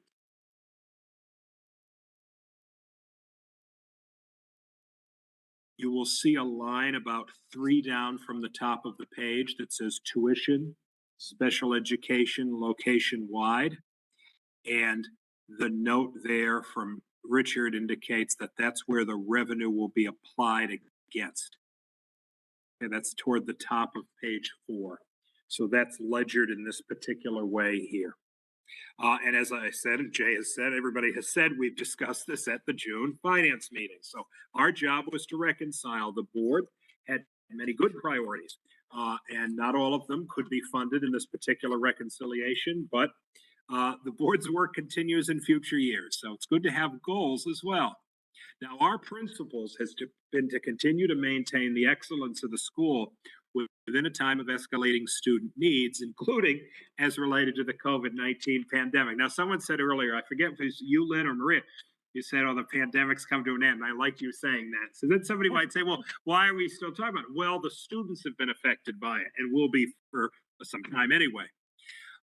This reconciliation takes into account all known line item updates. Okay, so we've been precise, whether that's transportation cost, special education, etc. And in this slideshow, we're just going to present the major elements of the reconciliation because, frankly, the great detail with every line item also happened in January when you approved a budget to go to the town. So what's changed since then? First of all, we talk about the certified section, the 100 section. So this is budgeted based on actual known staff. So for example, if we've had a retirement, we've been able to already accommodate the savings from that retirement, and that's reflected in the actual lines here. The number of classroom teachers reflect 43 total sections, and we'll look at that in a minute based on grade level. As was already mentioned, there are 2 positions that we have moved to ARP ESSER funding. The first is a special education teacher. This was actually already funded this year. We had a need in about mid-September based on increasing special education needs to fund this. We funded it through grant this year, and it's being funded through ARP ESSER again next year because the needs of the students continue.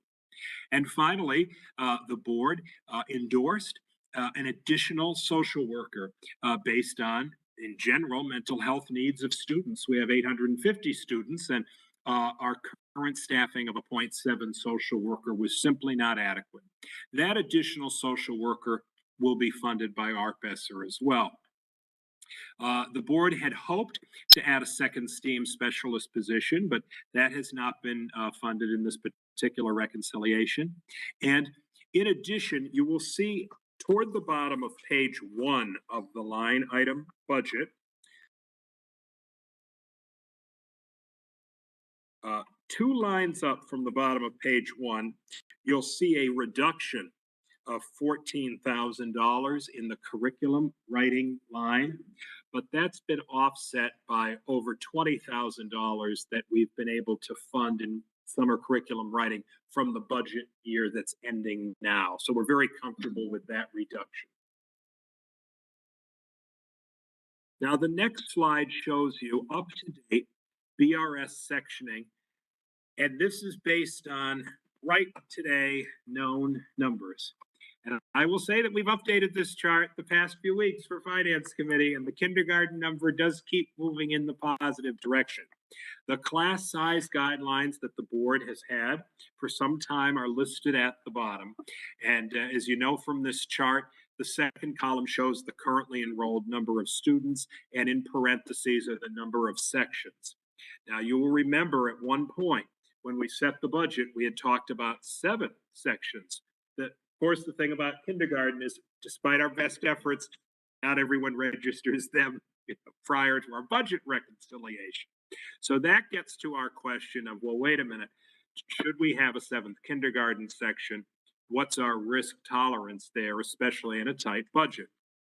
We've talked about this at some Finance Committee meetings, and Richard and I believe that we're representing the interests of the board by the 43 classroom sections you see here. However, many board members pointed out, and I'm going to say it while we're on this slide, that not only is kindergarten on its way up, but several sections of grade 2 and a couple sections of grade 1 are actually over the guidelines as well. So we're not, sitting in, luxury at those levels.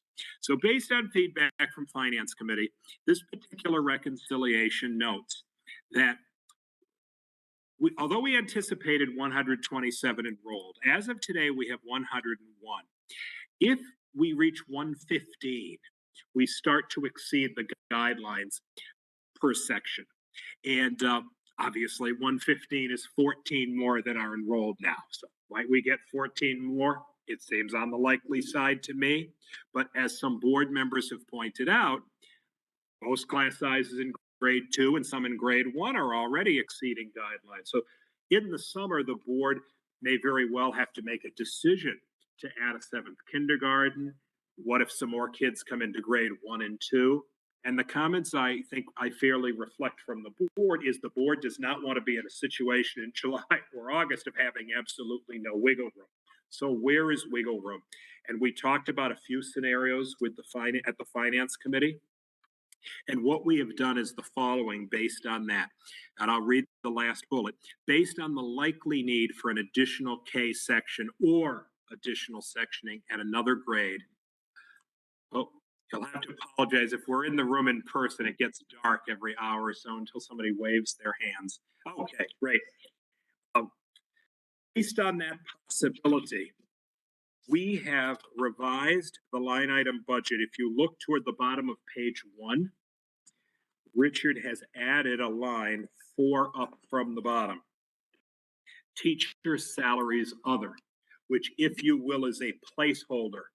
And it's a placeholder that the board and the administration can use in the summer for adding a kindergarten section, adding a section at grade 1 or 2, or other needs that might equate to a teacher's salary. As a result of that, in order to achieve that placeholder, we have reduced, based on Finance Committee discussion, the existing 1.0 STEAM specialist position. So that line, which is just a couple higher than that, reflects a 0 in this reconciliation. I'm sure you'll have questions or comments, but perhaps I can move to non-certified because everything moves, connects together. The board had a very legitimate interest in an additional half-time custodian position. Our building has demands on it as it ages. That's been removed from this proposal, not prudent at the moment. Our paraeducator lines reflect the current contract settlement with the CSEA that was achieved last month. And based on a priority of the board, 10 additional paraeducators have been added. I'll show that in another slide, but they're distributed between special education and general education. Finally, since we met at Finance Committee last week, we have also had to add a new line. This is on page 2 of the line item budget, and it's about 15 lines down, 61900 1104, non-certified salary transportation.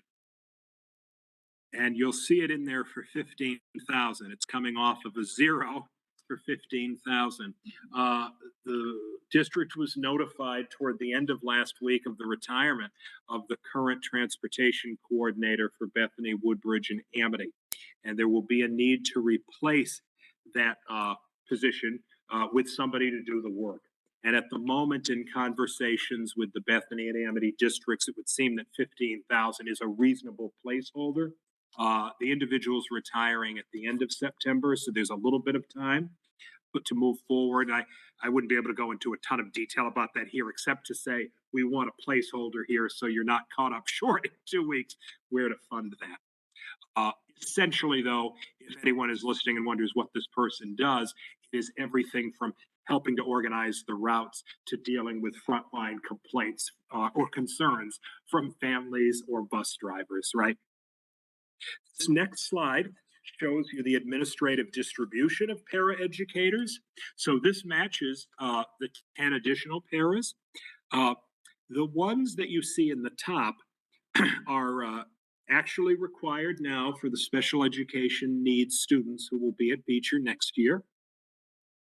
24 of them are Woodbridge residents, and so those 24 are funded through the operating budget. As the footnote indicates, an additional 4 one-to-one are funded through open choice. Then there are 6 special education, resource paraeducators. And in general, we've talked a lot about how in order to achieve the needs in special education, the district has had to pull from general education paras the past couple of years particularly. So your priority here has helped restore the next 2 lines.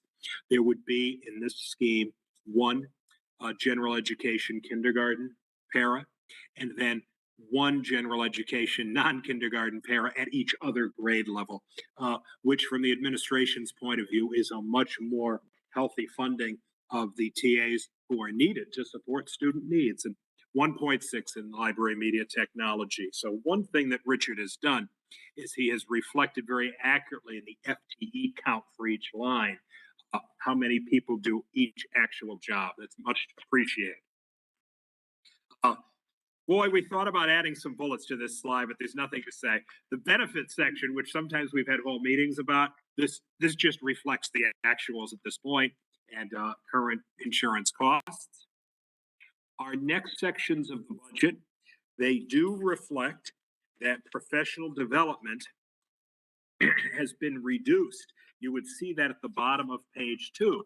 However, I think this board has wisely said professional development is necessary. It's not superfluous. So we want to say, first of all, we've moved 7,000 professional development from the operating budget to ARPESSER.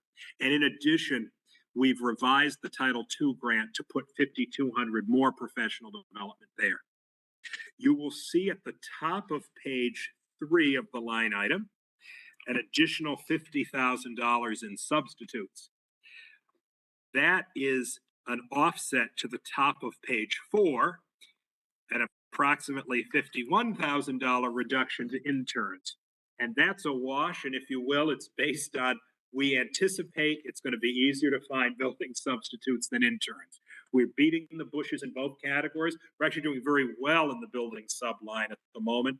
So rather than the board having to be in a complicated transfer after the fact, it makes sense to actually fund the substitutes now. We have people who actually started in May and June in these jobs and want to continue. The other lines reflect actuals. And our last several sections, there is a total in the 600 series of a 1.7 reduction in supplies.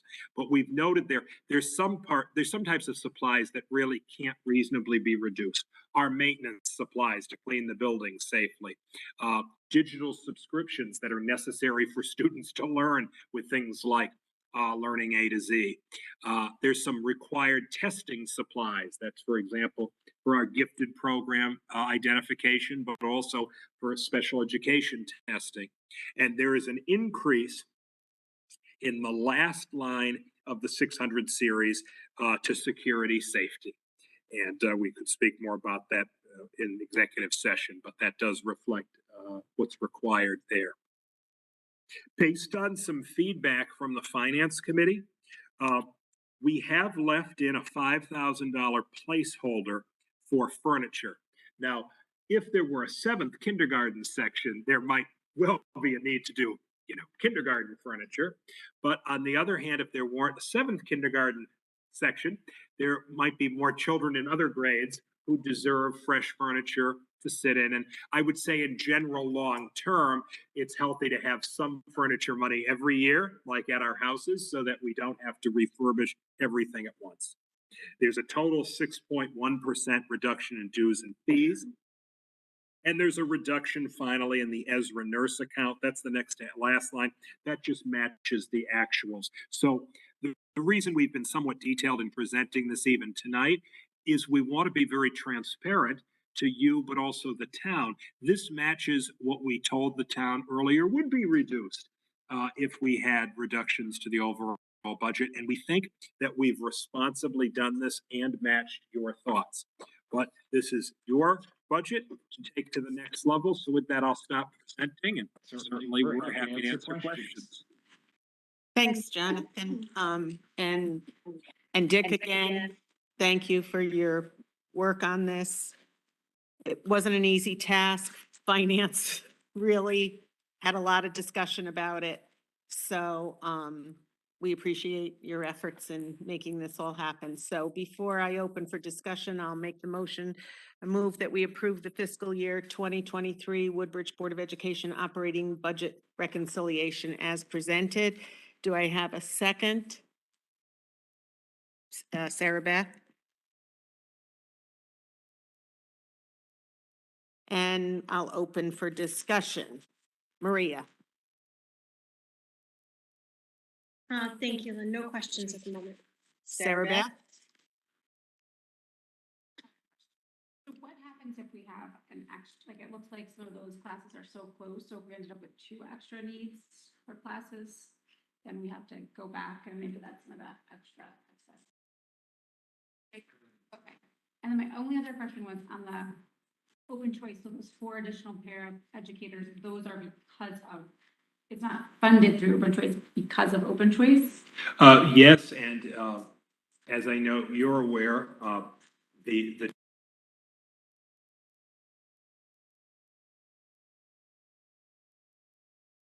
I think you hit mute. Someone hit mute.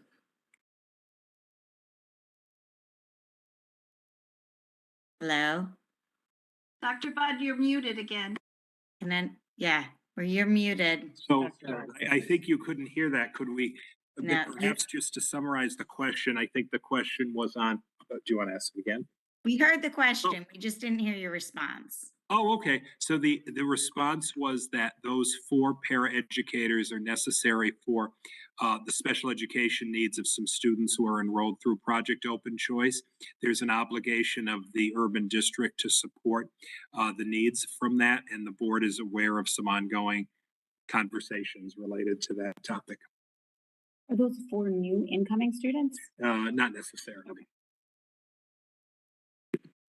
Jay? Okay, Jonathan, I've got 3 quick questions. The first one was the transportation line. So how was that position currently funded? How is it currently funded? My understanding is that it is currently paid for by the Amity District. Okay, thank you, Amity. It's fully funded through the Amity District, yes. The Currently. full 15, or that's our share and then Amity pays 15, so So it's 30. my understanding is This is fairly complicated and somewhat new information in the past couple of days. My current understanding is that AMBI fully funds this at a higher cost. Okay, thank you, Jonathan. I'd like to go to the next question quickly again. So I noticed there's the reduction of the existing STEAM specialists. Now, we just heard Joyce mention that we just invested 50,000 in the STEAM. I hear Lisa tell me the school goal 4 was best practices using technology. Is this a wise move? The administrative team discussed this a fair amount, including in relation to basically 2 other proposals. One other proposal would have been to shave off a teacher at another grade level, which seemed very unwise based on the class sizes. And the second option was really to reduce the number of general education paraeducators. And Lisa and her team concurred that that would have an even more deleterious effect and actually set back a key goal of the board. The thought is that while a STEAM specialist is absolutely helpful, that for a year it can be deferred, given some of the richness we have in technology specialists, library and media, and general integration of STEAM across the curriculum. So while the administrative team wouldn't necessarily endorse this if the total amount were higher from the town, it seems like the best out of some poor options. I feel personally that this is going against everything that we're investing in. So we're investing all these funds. The PTO is supporting the investment with $50,000.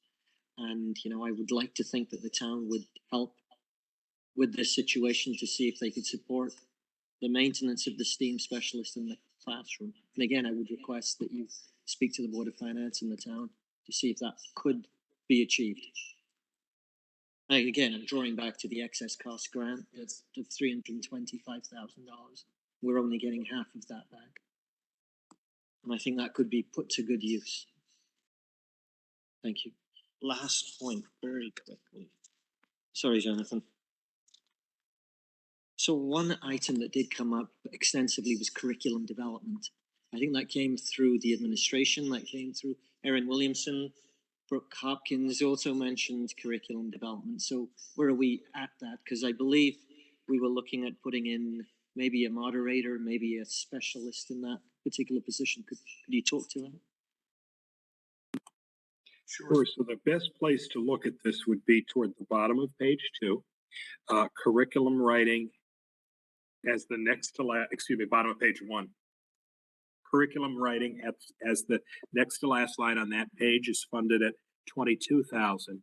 And in addition, there's a between $20,000 and $25,000 that's been allocated from this year's budget that we're ending, which gives about $45,000 to $50,000. And I know Ms. Sherman had heard the interest of the board at the last Finance Committee meeting, and we'll be talking more about options moving forward.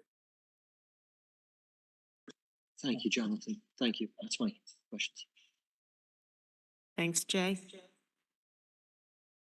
Brooke? So yes, I have a question. The open choice, did they decide when we will know what students come this year?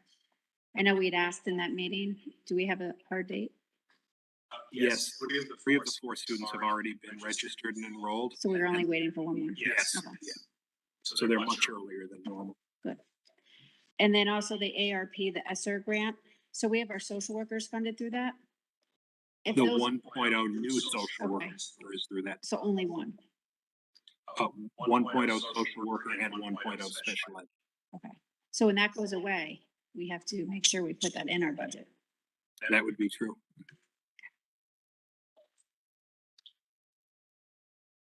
Anything else? No, that's it. Thank you. I just wanted to clarify for the board, the 101 number we're showing for kindergarten reflects all 4 open choice students. Okay.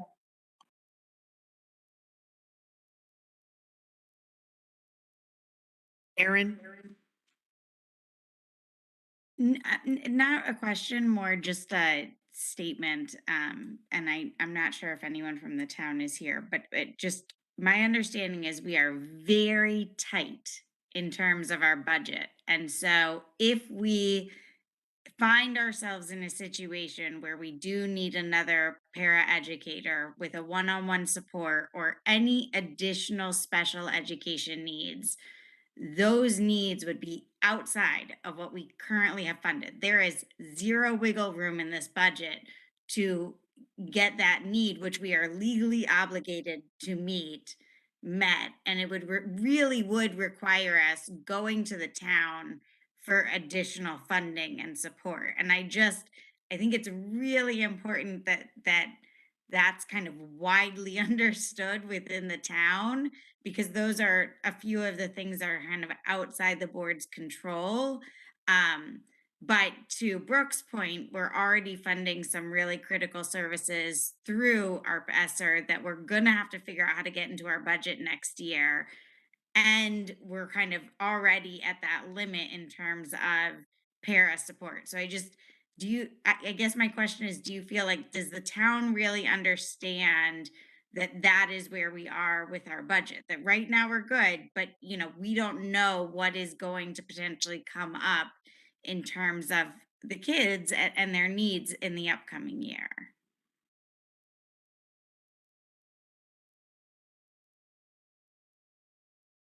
I couldn't say necessarily what somebody knows or doesn't know or understands, but I could say that Lynn and I met with representatives from the town about a week or so ago and stressed exactly the points you're making. And this is a key difference between us and some other districts nearby, that we budget based on known needs. So the 24 plus 4 one-to-one special education paraeducators, there are actually 28 students on a list, right? Coming in September or returning in September. And we look at that regularly. And if somebody leaves, we would reduce it, but that hasn't been happening really recently, as opposed to some districts which build in a contingency, if you will, thinking we might get a few of these actual students. So if 1, 2, or 3 more actual students were to come in, I think that the town has heard from Lynn and me that the board would be thoughtful in asking for more support at that point. And I'll just sorry, Jonathan. I'll just reiterate that we've talked about that for several months now, since the budget process started in January. And but our last meeting, I think there was a rich and robust discussion about it.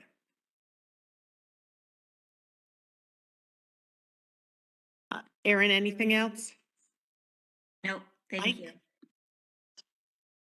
No questions, just a comment. I also was concerned about the STEAM teacher Jay mentioned, and I would also support going to the town, asking them for help if we need to resort to not hiring that teacher. Thanks, Mike. Stephen? Questions? Okay. So I'm going to find my other piece of paper and call the roll for a vote.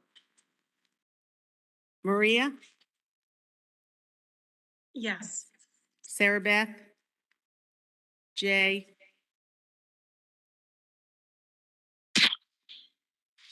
Sorry. Yes. Yes. Did you vote yes or no? Yes. Yes. Jay is a yes. Brooke? Yes. Second. Yeah, we got nervous, Jay. We didn't hear. Stephen? Yes. Michael? Yes. Erin? Yes. And I vote yes, it's unanimous. And board members, you can be assured that in our monthly meetings with the town, I will continue to advocate for our school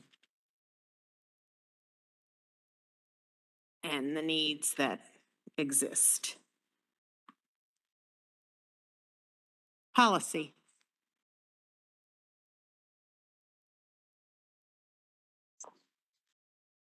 Thank you, Lynn. We have 9 policies that have been on 30-day review that are up for discussion and adoption this evening. Our last policy meeting was this past June 14th at 7 p.m. And we had an introduction and ongoing edit of our equity policy as part of our efforts to reach our school and district goals of building healthy alliances and to codify our commitment to meet all of our students where they are and advance their education equitably. So all board members should have received an email with the current drafts of the policy asking for some input. You will also receive shortly some policies that our comparative districts have also adopted. And most of those do follow the CABE guidelines, which is the policy that we have started with as well. So we are going to continue that discussion in our July meeting. And we invite participation from the board, from the community, and all input is welcome. So we will update you when that July meeting will be. But for tonight, we have 9 policies that have been on review. And I'll go ahead and start with the first policy, which is 4118, and 4218, the harassment policy. And this policy updates our current policy based on the current Connecticut Association of Boards of Education recommendations. You want to make a motion? Maria? Yes. So I'd like to make a motion that we adopt policy 4118.113 and 4218.113 as revised. Do I have a second? Jay? Is there any discussion? Marcia, I'm going to repeat. The motion was made by Maria Madonic and seconded by Jay Dyer because I think I was on mute. Any discussion from the board? Okay, all those in favor can signify by raising their hands. It's unanimous. Thank you. Go ahead, Maria. Okay. Next one is 4118.238 and 4218.238. And this is the travel and self-quarantine during the COVID-19 pandemic policy. The sentence was stricken in this policy about self-quarantining due to the new CDC guidelines. So this policy brings us in line with the new guidelines, and I'd like to make a motion that we adopt policy 4118.238 and 4218.238, travel and self-quarantine during COVID-19 pandemic as revised. Do I have a second? Brooke? That's right, Mike. Oh, and that's also, Maria, with policy 5141.81. Yes. Okay, so the motion includes policy 4118.238, 4218.238, and 5141.81, travel and self-quarantine during the COVID pandemic. The motion was made by Maria Madonic, seconded by Brooke Hopkins. Any discussion? All those in favor? It's unanimous. Okay. Item 3, policy 9121. This policy brings into line our voting on executive board to coincide with the new November elections as opposed to May elections. So I move that we adopt policies 9121, 9122, and 9123 as revised. Do I have a second, Brooke? And just for the public's general information, 9121 is in regard to the chairperson, 9122 is in regard to the vice chairperson, and 9123 is in regard to the secretary of the board. Any discussion? All those in favor signify by raising your hand. It's unanimous. Thank you. All right, thank you, Lynn. Number 4, we have policy 9325.43. Attendance at meetings via electronic communication. This proposed revision conforms to Connecticut Public Act 22-3, which replaced 21-3. I make a motion that we adopt policy 9325.43, attendance at meetings via electronic communications as revised. Have a second? Brooke? Any discussion? Motion made by Maria Madonic, seconded by Brooke Hopkins. All those in favor signify by raising your hand. It's unanimous. Thank you. Onward, number 5, this is policy 6172.1. This is a proposed revision to the Gifted and Talented Students Program. This revision aligns us with Connecticut Public Acts 19-184 and 21-199, which regulate aspects of the processes for identifying students as gifted and talented. So I'd like to make a motion that we adopt policy 6172.1, Gifted and Talented Students Program as revised. Second, Brooke Hopkins. Motion made by Maria Madonic, seconded by Brooke Hopkins. Any discussion? All those in favor, please signify by raising your hand. It's unanimous. Next, we have policy 6171.1. This is also a revision based on updating guidance from CABE. So I would like to move that we adopt policy 6171.1, special education as revised. Second, Jay. Just to mix it up a bit, you know. Motion made by Maria Madonic, seconded by Jay Daya. Any discussion? All those in favor, please raise your hand. All right, thank you. Unanimous, thank you. Next, we have policy 6163.3. This is the policy regarding live animals in the classroom. And these proposed revisions are based on current recommendations from CABE that also puts us in line with the American with Disabilities Act. So I move that we adopt policy 6163.3, live animals in the classrooms as revised. Second, Brooke. Motion made by Maria Madonic, seconded by Brooke Hopkins. Any discussion? I'll just make a note for the public who are watching. You will see that the Board of Education is involved in lots of discussions, even that of live animals. So we're a very busy group. All those in favor, please signify by raising your hand. Thank you. It's unanimous.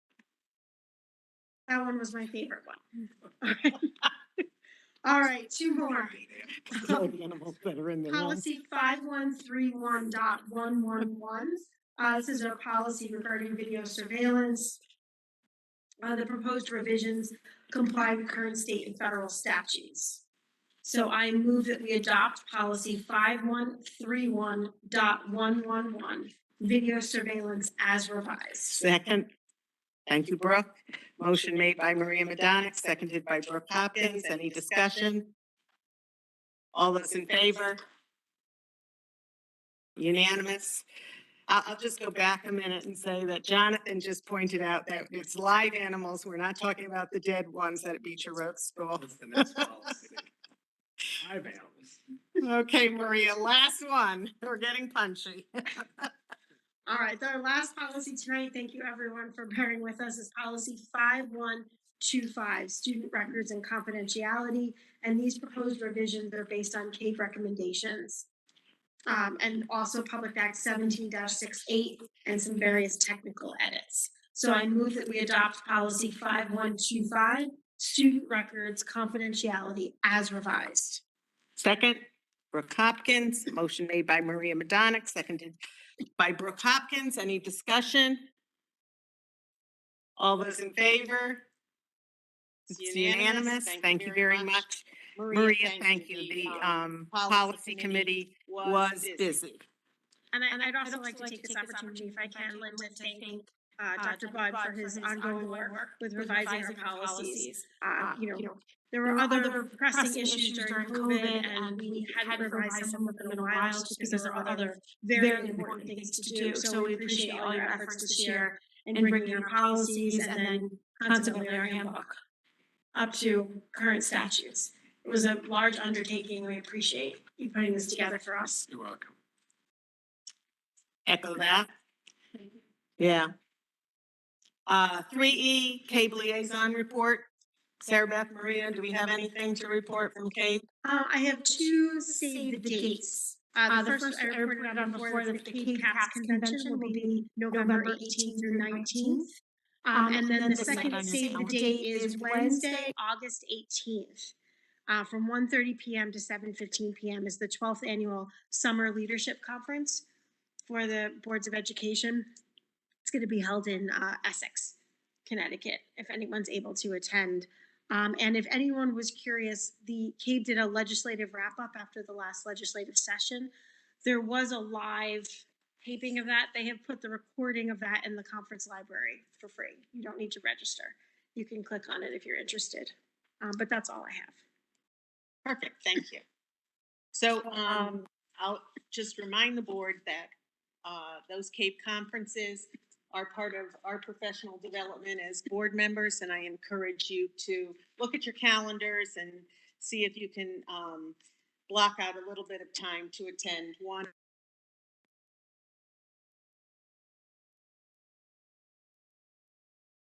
Solar initiative. That would be you. Well, it's only gonna be me for a moment. I was muted. I think just when I said I think it's important that you chunk out some time for professional development, and Dr. Budd, that's you. Yeah, and I'm gonna turn this over to Richard in 1 minute, but it gives me an opportunity to say there would have been lots of ways for an interim director of business to come in and do what was needed, but not really proactively think of new creative solutions.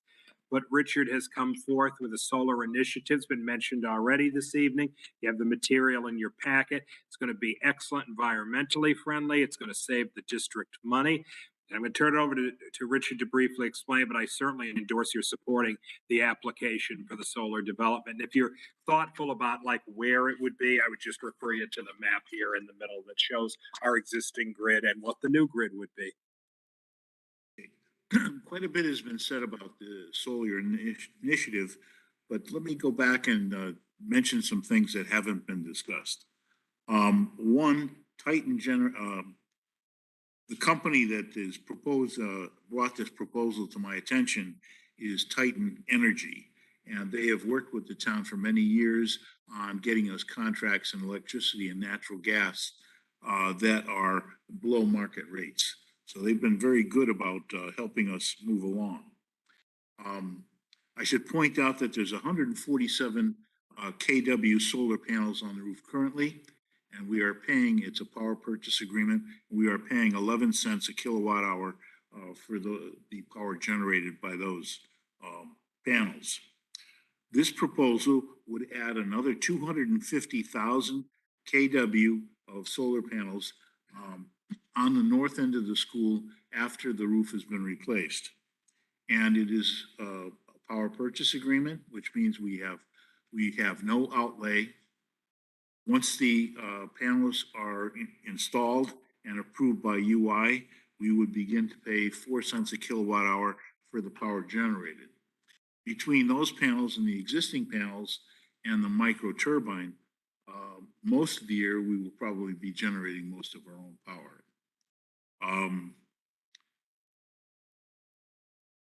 And I believe that the estimate for the annual savings is in the vicinity of $70,000 a year, while the Titan made a recommendation. They made a recommendation, and their energy savings were based on typical power being generated. But by having the solar panels on the roof, we avoid the cost of transportation because your rates are generation and transportation, the power lines coming into the building. We would avoid that. And that brings up the annual cost for this section of solar to about 70,000 per year. And frankly, it's a very exciting proposal. The lowest cost I've seen in my career for solar under a power purchase agreement is 8 cents a kilowatt hour. So this is a really outstanding deal. So are there any questions that I might be able to answer? Solar panels. That's part of the people who are putting the panels on there. But usually what they do is they degrade about somewhere between 0.5% and 1% a year. But you don't generally clear snow off. They're tilted in such a way that they drain automatically, and the sun usually melts. And even through the snow, they generate. I've tracked solar output at a couple of different school districts, and it's amazing what you get even in December when the days are the shortest. So the weight of them on the roof, so the architect will obviously. Well, they'll, That in, that's before they put them on, there'll be a load analysis. But given the weight of the panels, they're not very heavy. What you are concerned about generally when loading a roof is if you add a lot of insulation and you get a lot of snow buildup, then you have to be very careful with that.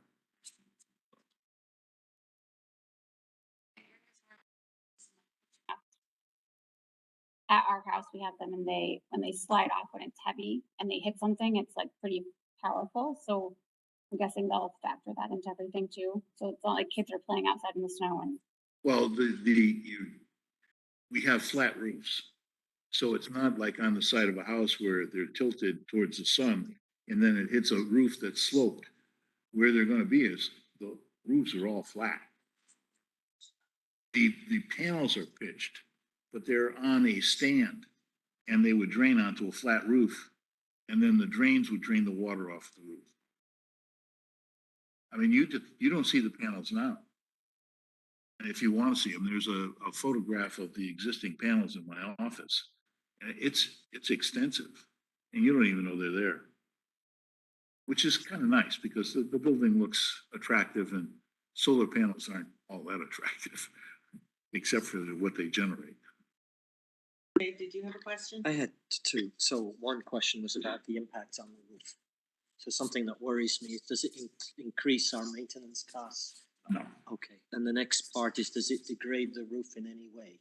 So if we had a 30-year life on the roof, does it take it down by a few years? No, it doesn't. What they try to do is cycle putting up solar panels in roofs that are either new or less than 5 years old. So the lifespan of the solar panels is 20 years, and most roofs now, while they guarantee 20, usually get 25, 27 years. And we're putting up a single membrane roof, which should last at least 25 years.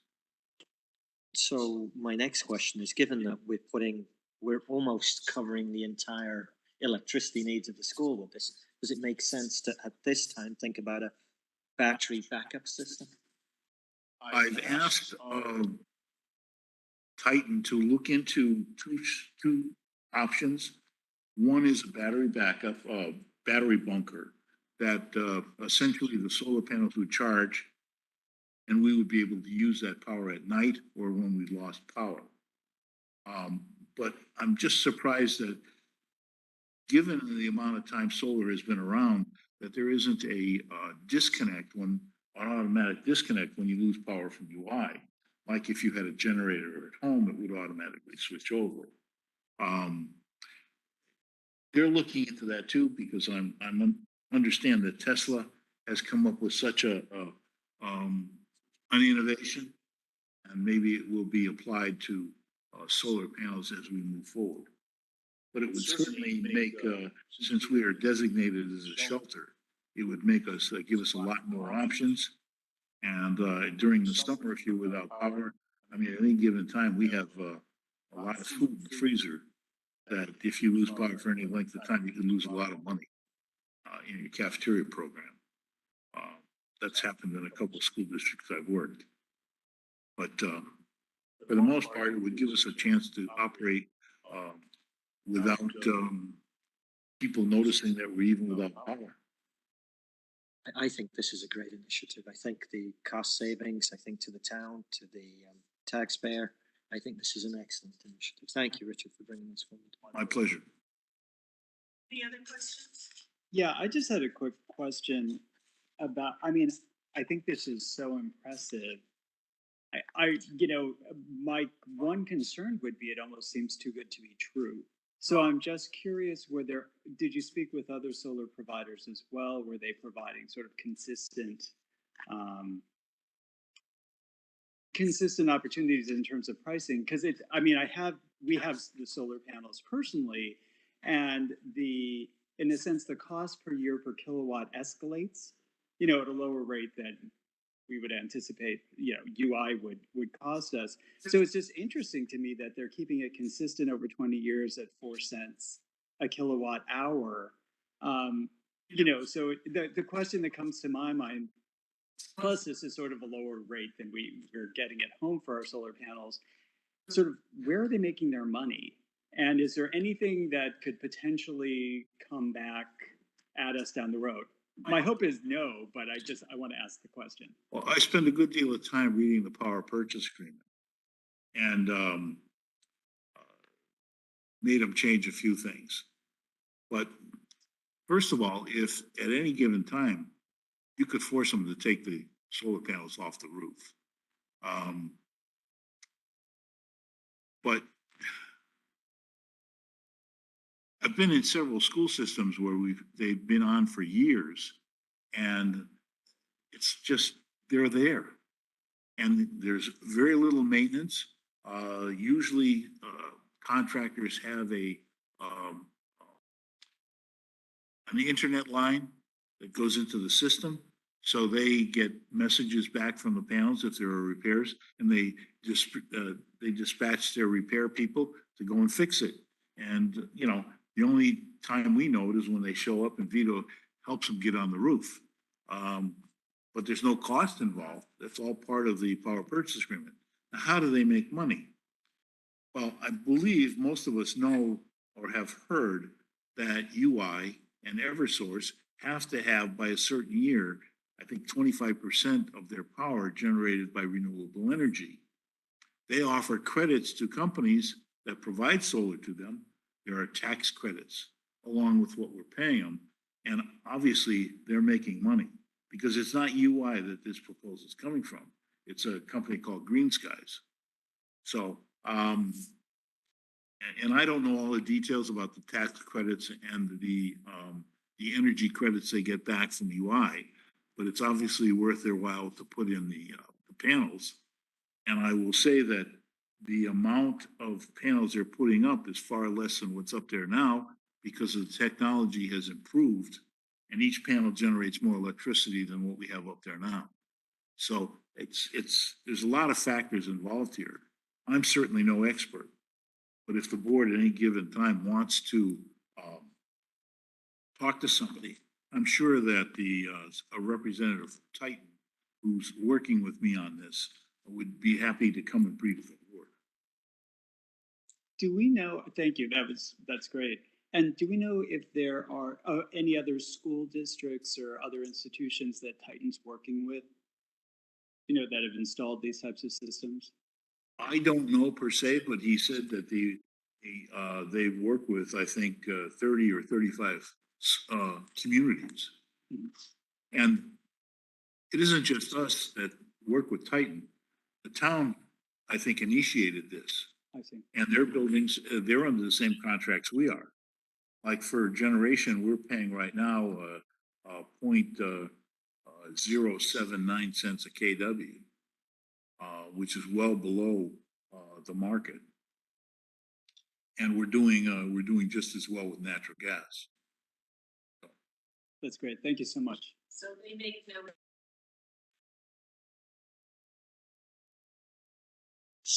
Litchfield.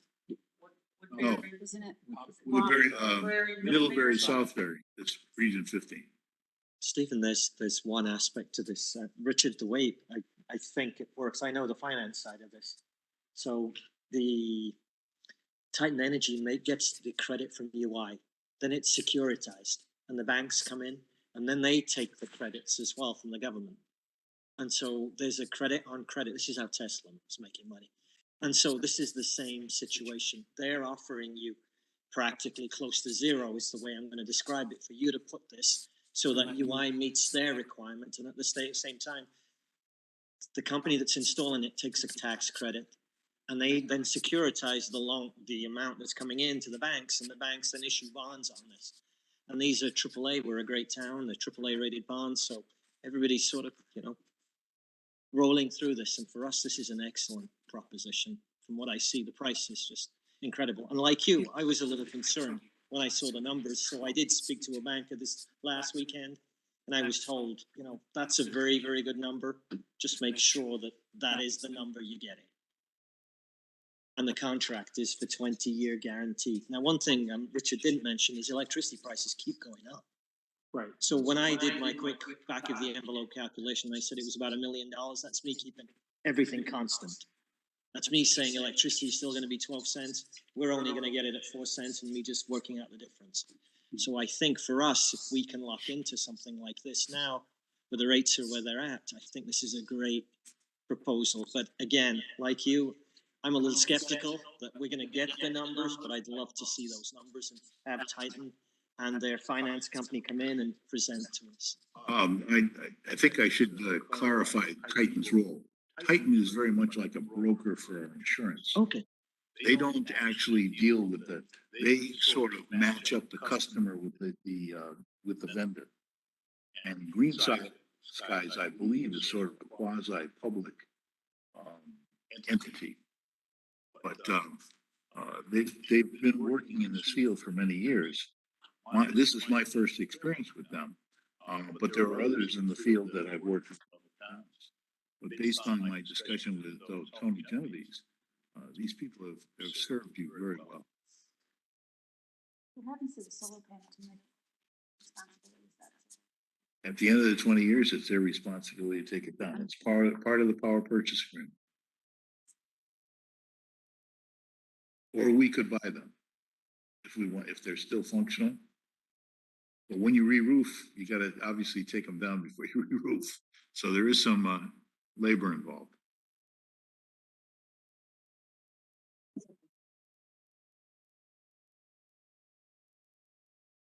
Say it again. Any other questions? Only because I was muted. Okay, so is there a motion? Go ahead, Jay.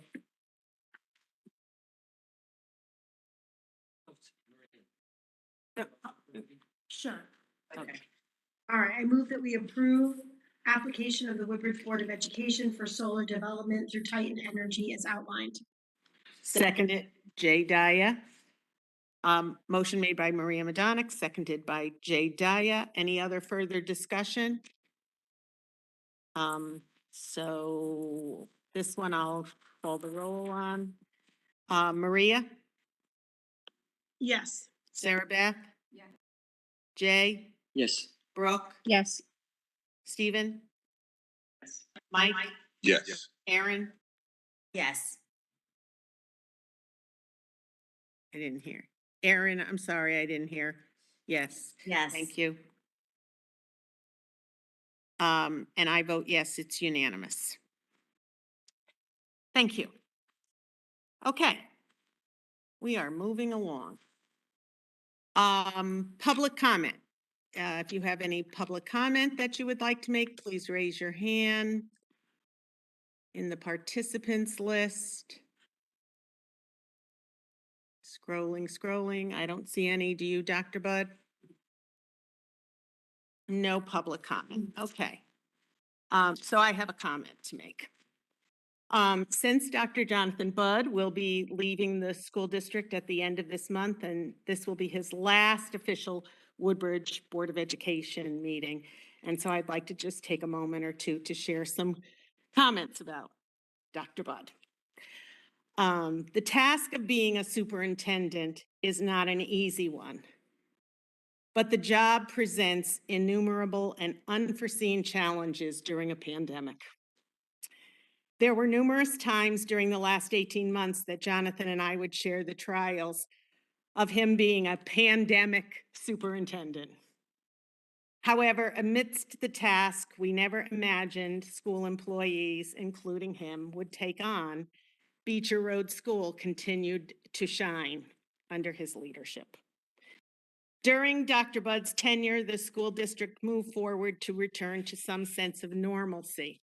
All students resumed in-person learning while administrators continually monitored the health and safety of all school district constituents.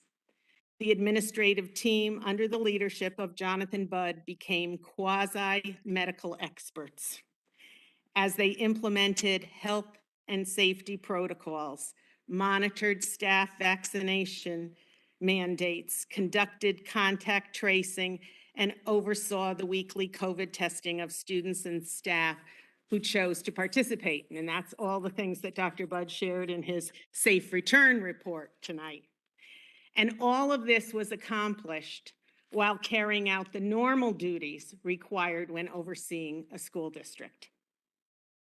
District and school goals that encouraged continual growth and areas of improvement were set with the desired outcome of educational excellence. Again, tonight we heard about that.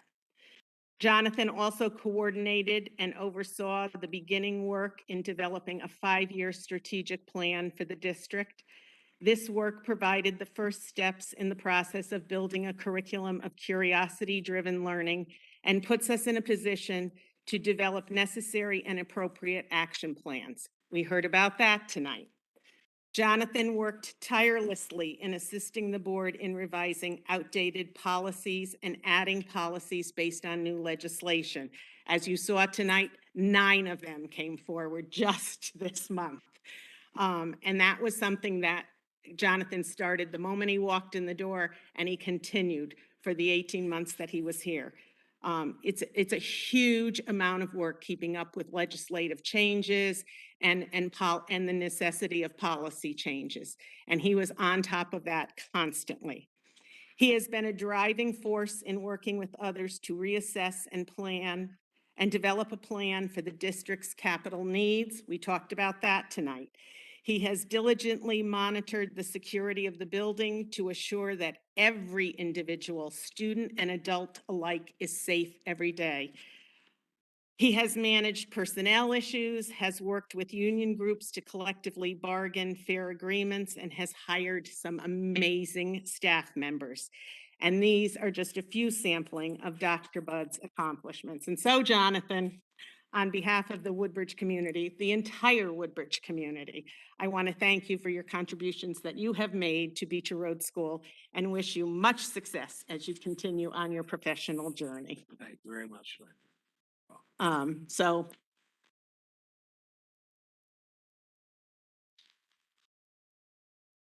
Jonathan's still here till the end of June. He'll still be talking to me. He hasn't gotten rid of me yet. And we should say there was a moment early in the year when I used to call you every time we had put out a COVID letter. Indeed. We would laugh because the early months, September, October, was usually Sunday. And I'd say, oh, we've got to put out a, but notice how quickly the regular daily calls stopped when we hit about 100 a week. Right. Len has always been very supportive as a board chair, and so have the board members both on the prior board and this board, and it doesn't make it any, it makes it much easier to do your job as superintendent with a board who is supportive and thoughtful and responsive to questions and concerns. I appreciate you and all your predecessors for that. Thank you very much. Thank you, Jonathan. And I will just tell you that my favorite response to Jonathan's calls or texts on Sunday night were, so I kept thinking I'm going to get an indentation in my forehead. We had so many of them. But I have to say, Jonathan, you were always so upbeat. And you always said, you know, we got this, we've got this. And that gave us a lot of confidence that the kids were really being taken care of. The people in the building were really being taken care of. And so I thank you for that.